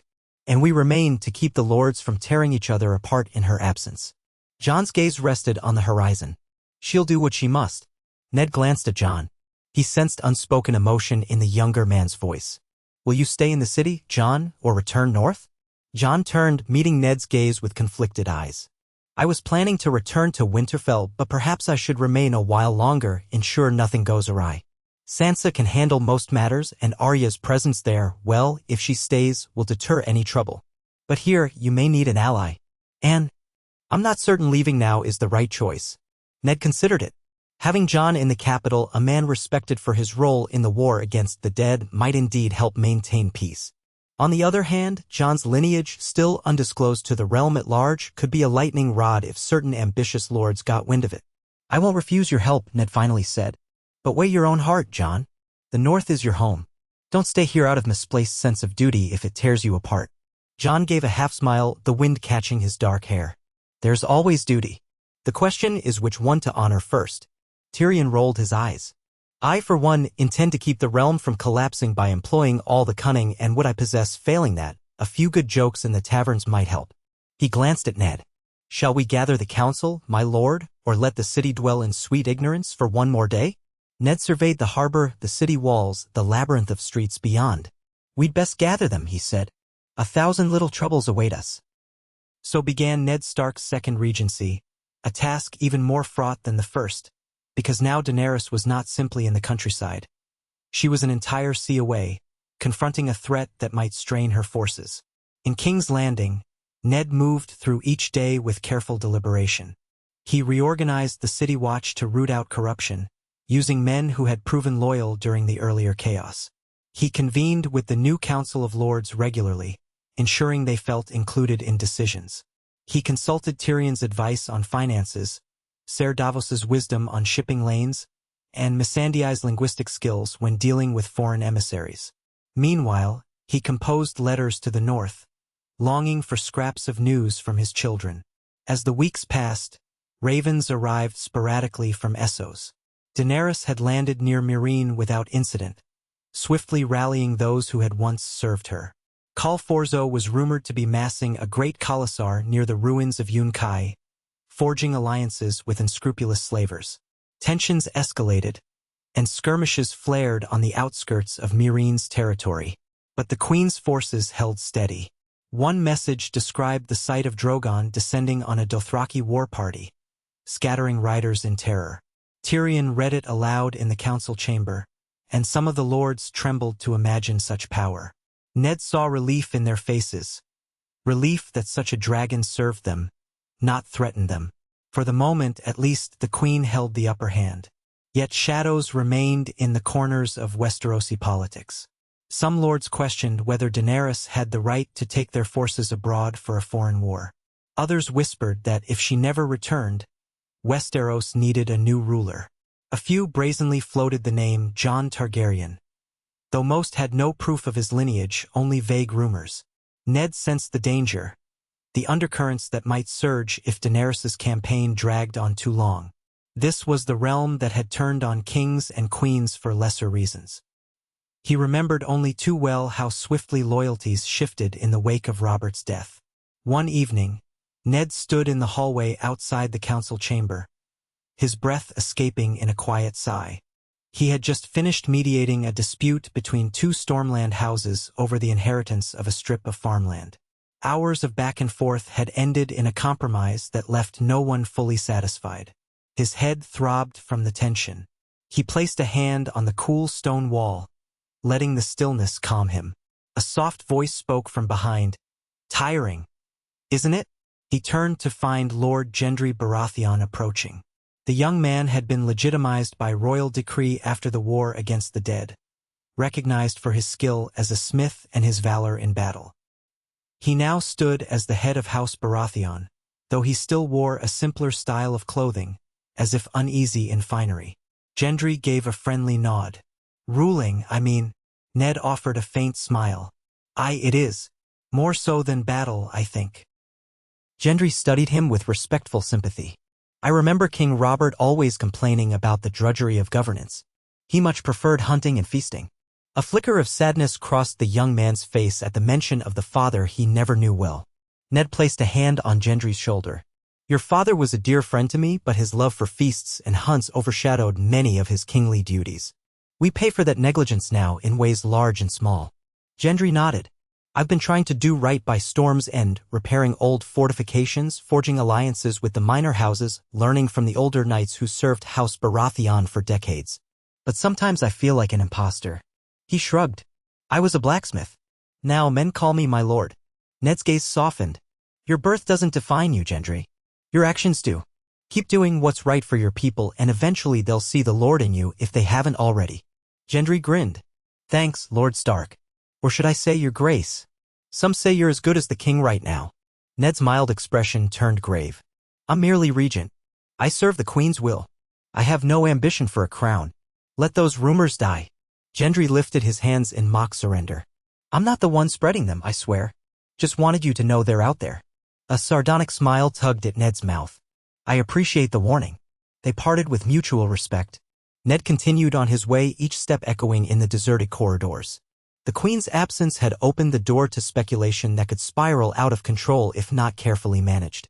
He resolved to address the matter directly at the next council meeting, affirming Daenerys' right to rule and making it clear that no talk of crowning another would be tolerated. He could only hope that lords with sharper ambitions would think twice before sowing rebellion. The next day's council meeting took place in the late morning. Most lords and advisors were present, though the climate was tense. A raven from Essos had reported that Khal Forzo was gathering a force of tens of thousands of riders, augmented by sellswords from Volantis. Though Tyrion was absent, having joined Daenerys in Essos, there were other voices to weigh in, from Ser Davos to Lady Margaery Tyrell, who had traveled to King's Landing for trade negotiations. Ned opened the session by reading the message from Daenerys' camp. The Queen had engaged in a series of maneuvers to contain the Khalasar, but a decisive battle loomed. Lady Margaery listened intently, her clever eyes narrowing. If the Queen is locked in a large-scale conflict, she may be delayed longer than expected. Ned inclined his head. Possibly. But she has Drogon and the Unsullied.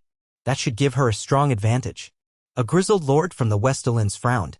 Still, every day she remains away from the throne is a day that fosters uncertainty here. The common folk wonder if we're adrift. The lords worry about who enforces the new laws. Ned's tone sharpened ever so slightly. I enforce them, in the Queen's name. The lord raised his hands in a show of placation. I meant no offense, my lord. But we all recall how swiftly allegiances can shift. The realm is tired of war. But if the Queen does not return, you cannot rule indefinitely. And if, gods forbid, she falls in battle. A hush settled around the table. Ned drew a breath. If the Queen were to perish, we would honor the line of succession she set forth. However, I will not indulge idle speculation. Her grace lives, and she will return once her mission is complete. Anyone who suggests otherwise does a disservice to the crown. He let his gaze sweep the room, meeting each pair of eyes.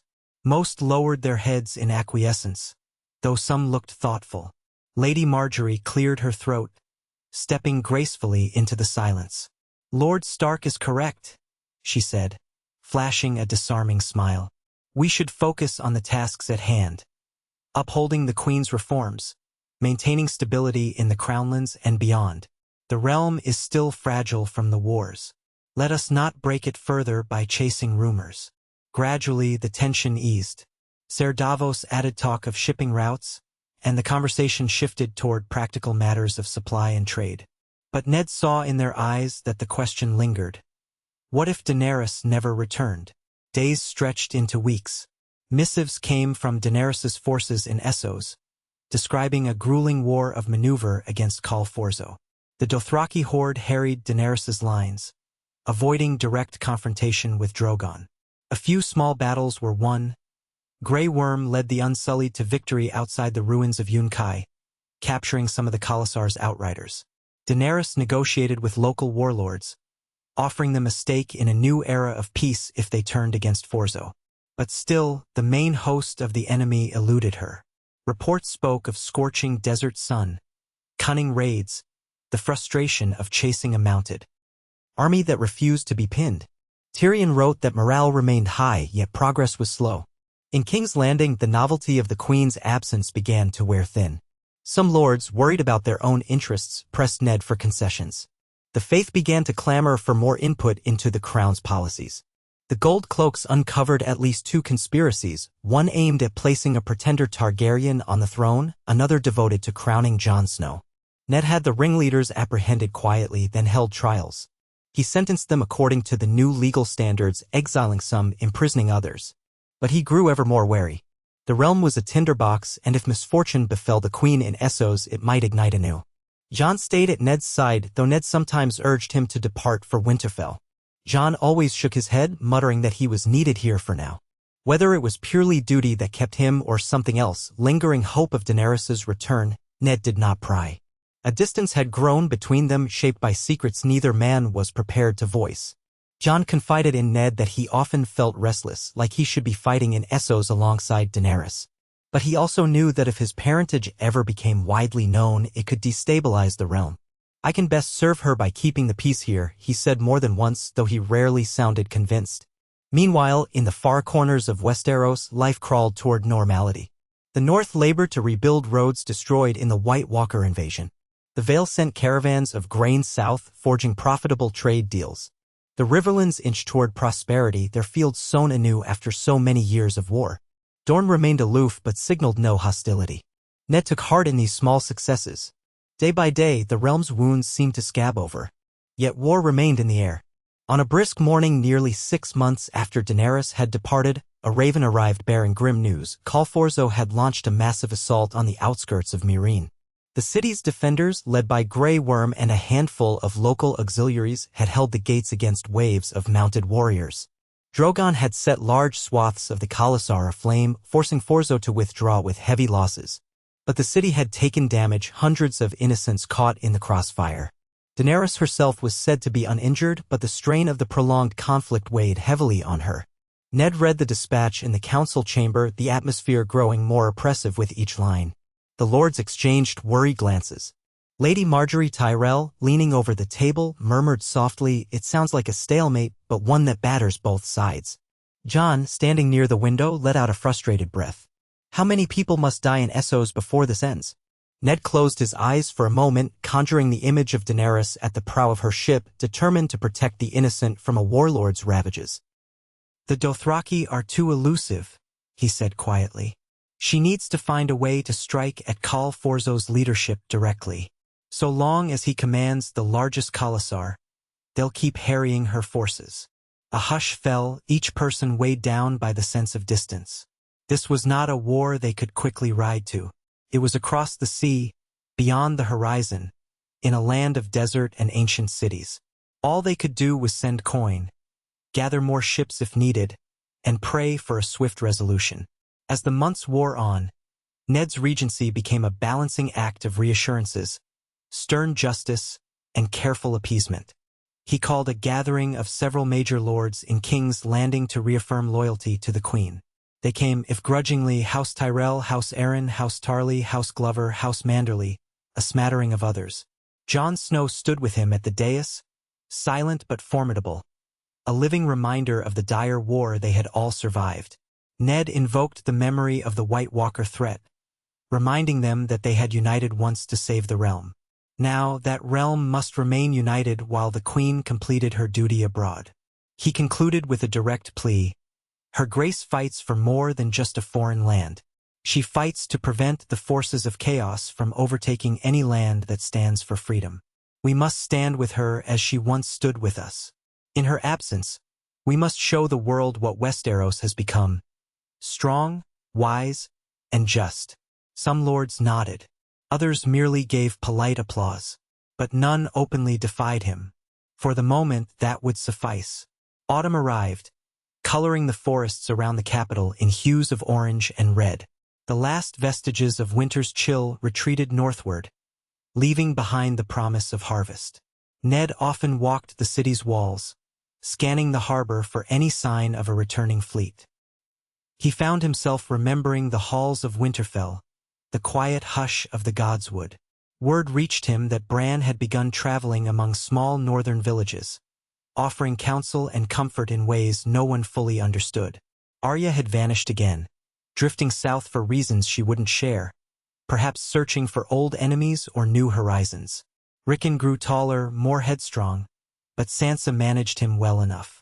They sent letters when they could, reminding Ned that they were forging a future in the north, planting seeds that might bloom for generations.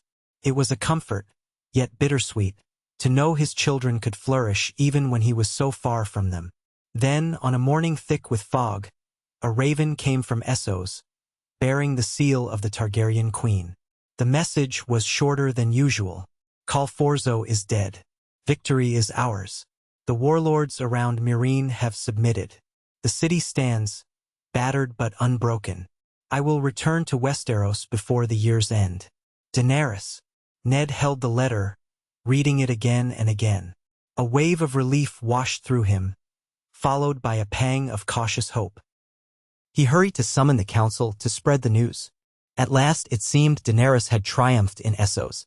The Dothraki threat was quelled. Meereen remained free and the old slavers had been cast down once more. Surely now the queen could sail home and secure the peace they had labored so hard to maintain. The capital bustled with excitement at the announcement. Even the most skeptical lords acknowledged that Daenerys had won a major victory. The gold cloaks paraded through the streets, proclaiming the queen's success. Some of the small folk cheered, though others merely shrugged, more concerned with their daily survival than foreign wars. For Ned, it felt like a new chapter might finally begin. If Daenerys returned soon, they could move forward with deeper reforms, unify the realm beyond doubt. But war always left scars and the cost of victory revealed itself over subsequent ravens.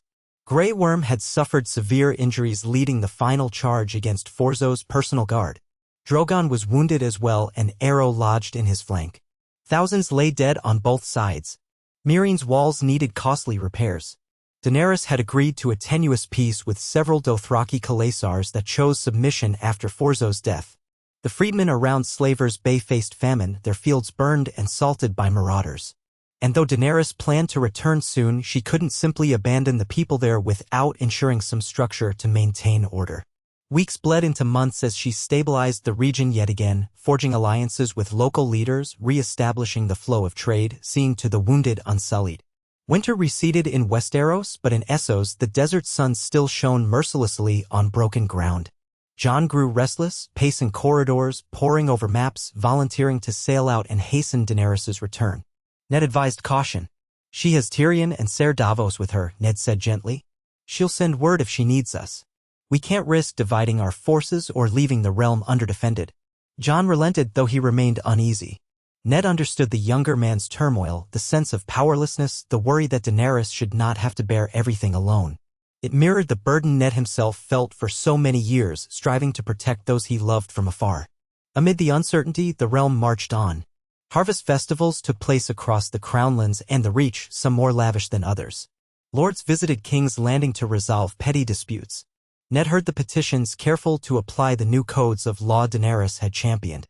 Now, small folk had the right to appeal to the crown if they believed their lord had wronged them. A slow trickle of such cases reached Ned's judgment seat, from peasants claiming unfair taxation to a blacksmith complaining that a local lord's knights seized his daughter. Each case demanded thorough consideration, and Ned strove to be impartial, though his heart often burned with anger at the cruelty he saw. He forced lords to pay restitution, to release the wrongfully imprisoned, and in some extreme cases, to face sentences themselves.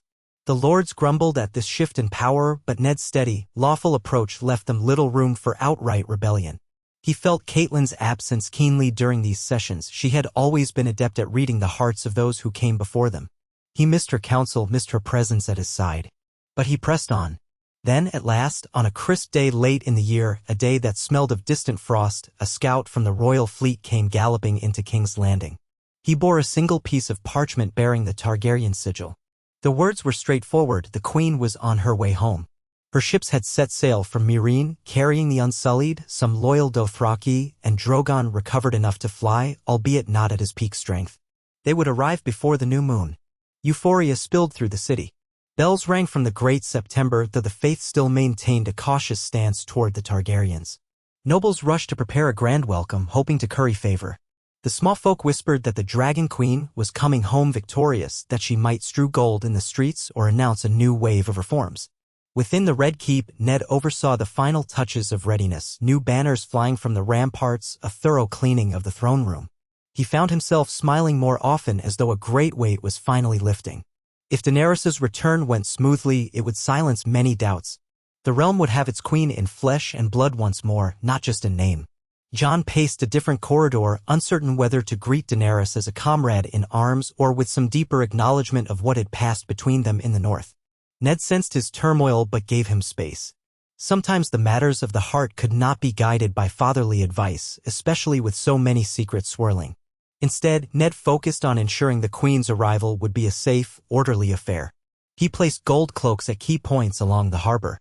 He personally inspected the dais where Daenerys was to address the people.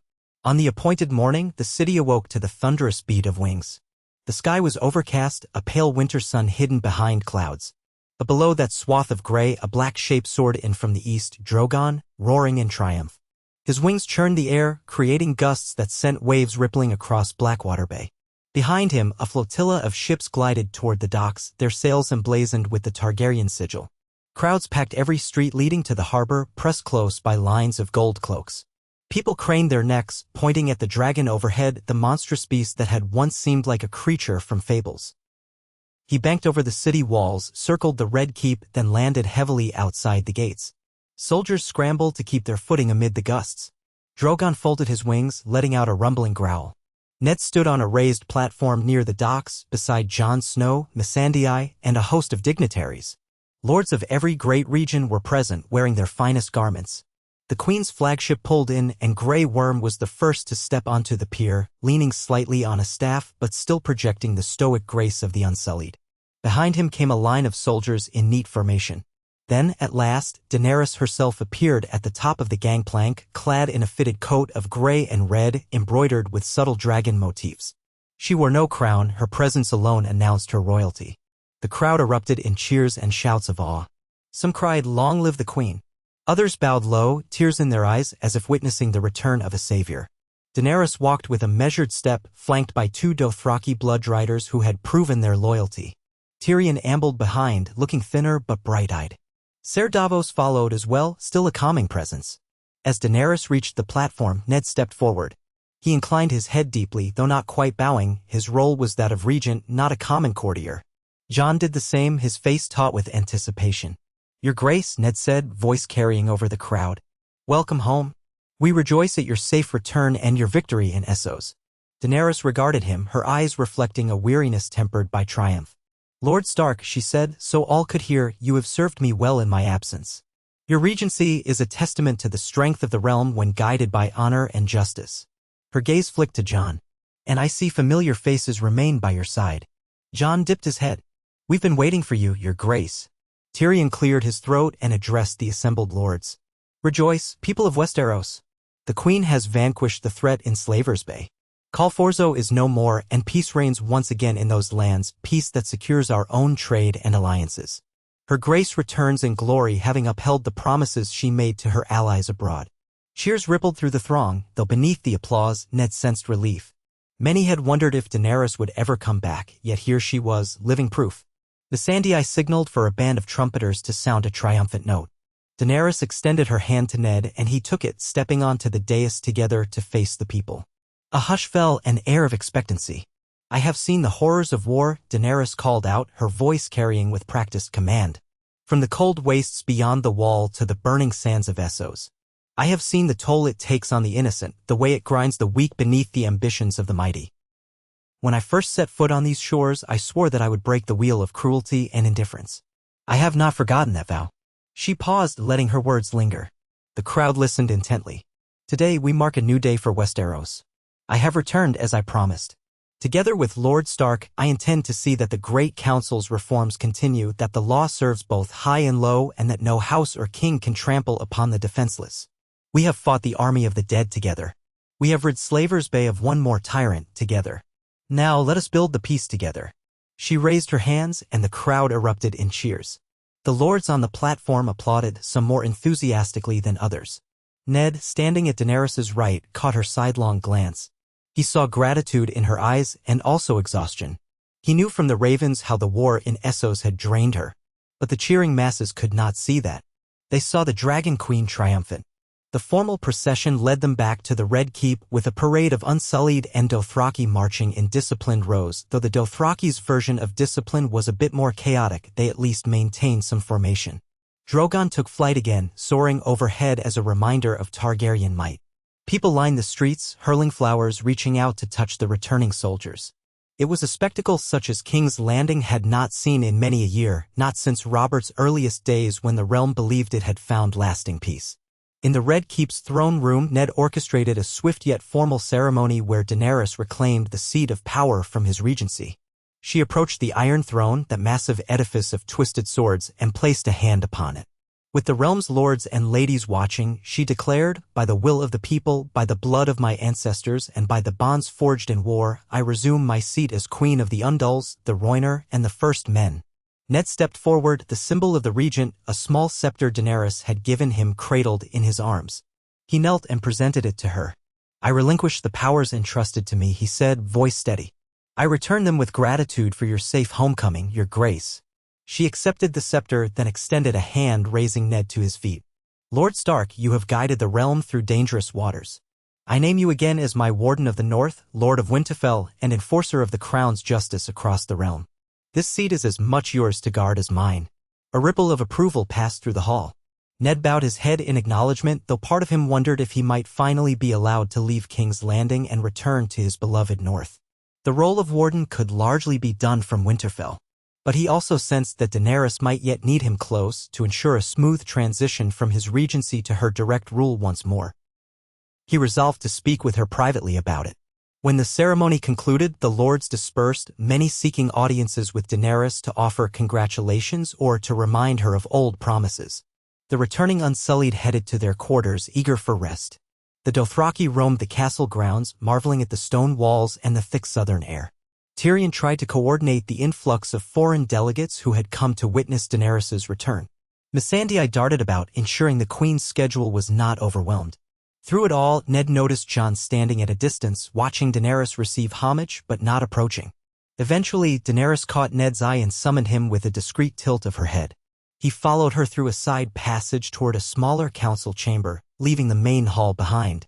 Once inside, they found a moment of quiet. Daenerys leaned back against the oak table, exhaling slowly. "Gods," she murmured, "I forgot how heavy the pomp can be in King's Landing." Ned smiled, though concern touched his eyes. "You've grown accustomed to war camps, no doubt. This must seem a different world entirely." She nodded. "A world I fought to win. Now I must learn to rule it anew." Her gaze settled on him. "You've kept Westeros in one piece despite all the challenges. I can't thank you enough, Lord Stark. And I'm sorry I left you with such a burden." He shook his head. "It was my duty and an honor to serve the realm. But I won't deny I yearn for the North. I'd like to see Winterfell again, to know my children are well." Warm sympathy lit her face. "You deserve that. You've given so much of your life to this city to me. I'll not hold you here if your heart calls you home." But she took a moment to choose her words. "I will need you at times. There are still many reforms we must pursue, and your counsel is invaluable." Ned felt torn. He spoke candidly, as he might to a trusted confidant. "Your Grace, I'll always advise you whether I reside in Winterfell or not. But I can also travel south when you need me. We can set up a system of regular communication. You have my son, Bran, as an emissary of sorts. Though he's far stranger now than I can explain. Jon remains here if that's his choice. Let me see my home again. Let me see Sansa, Arya, Rickon. Let me set foot in the Godswood and remember who I am." Daenerys nodded with understanding in her eyes. "I won't keep you from that. We'll formalize the arrangement so no lord questions your right to come and go." Ned offered a small, grateful nod. "Thank you, Your Grace." She leaned forward, resting her hand lightly on the table. "Before you leave for the North, though, I'd like to hold a council session with the major lords, one where we can outline the next steps. The realm has questions about the laws we passed, about the tax structures, about the powers of local lords. I want to show them that I have returned not just to claim victory, but to continue the path we set forth." "Of course," Ned agreed. "Let's plan it in the coming days. We'll send invitations swiftly." Daenerys exhaled. "I'll also need to see to the Unsullied. Their numbers are fewer now, and Grey Worm is gravely wounded. They deserve a home, a place to settle if they wish it. Some may want to return to Essos, but many followed me here believing in a better world. I can't abandon them." "We'll make provisions," Ned said. "Perhaps lands in the Crownlands or the Reach for those who wish to farm. The rest can remain as a royal guard if they choose. We'll work it out." She studied him a moment, an odd sorrow in her gaze. "You look older than when I last saw you." He let out a quiet huff of humor. "I feel older. But then, wars and regencies will do that." A faint wry smile curved her lips. "Yes, they will." He offered a polite bow. "Welcome home, Your Grace." She inclined her head in response. "It's good to be home, Lord Stark." Thus did the Dragon Queen reclaim her seat in King's Landing, with Ned Stark ready to step back, but not away from the responsibilities he had carried for so long. In the days that followed, the city buzzed with excitement and renewed energy. With Daenerys physically present, many of the lords who had been reticent or scheming now flocked to pay homage. Her triumphant stories of defeating Khal Forzo and restoring peace in Slavers Bay further solidified her reputation as a just yet formidable ruler. She attended public audiences, hearing petitions directly. She presided over courts, reinforcing the legal reforms that Ned had managed in her absence. And each evening she retreated to private councils where Ned, Tyrion, Jon, and others advised her on the delicate interplay of Westerosi politics. One such evening, as torches cast dancing shadows on the walls of a smaller meeting chamber, Daenerys called upon Jon to report on the state of the Night's Watch. He shifted uncomfortably, explaining that the Watch was rebuilding. Many wildlings who fought the White Walkers had integrated into the north, and the need for a massive garrison at the wall had diminished now that the threat from beyond was quelled.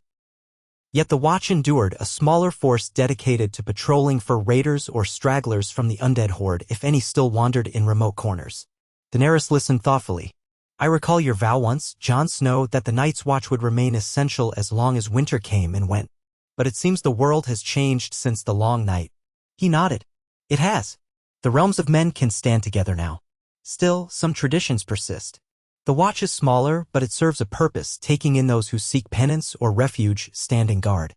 For the first time, though, the Watch doesn't feel like it's waiting for oblivion." Daenerys turned to Ned.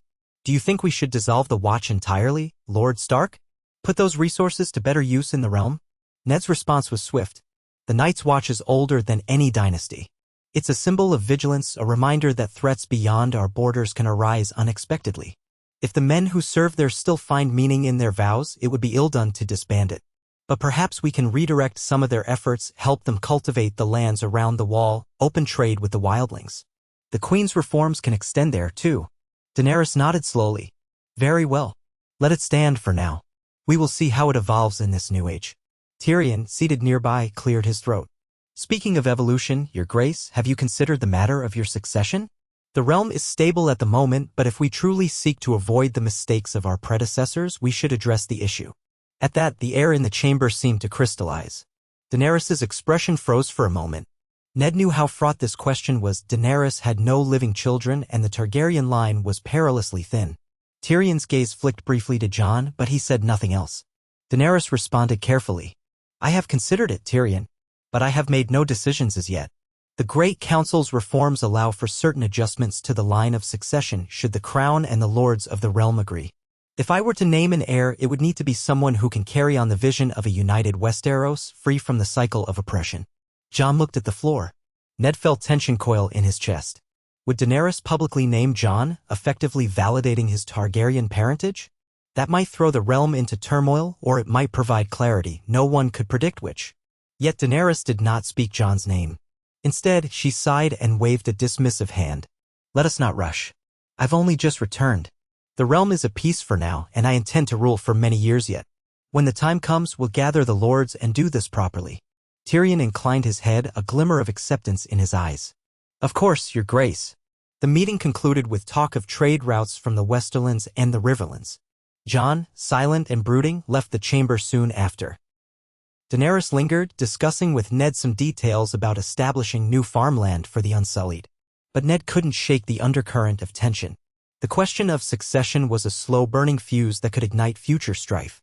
He had no desire to see Jon forced onto a throne he didn't want, nor to see Daenerys' claim undermined. But the realm could not ignore the issue forever. In the days that followed, Ned began making preparations to travel north. He informed Daenerys that he would take a small retinue, enough to ensure safe passage along the King's Road. She understood, promising to keep him updated by Raven on all developments in the capital.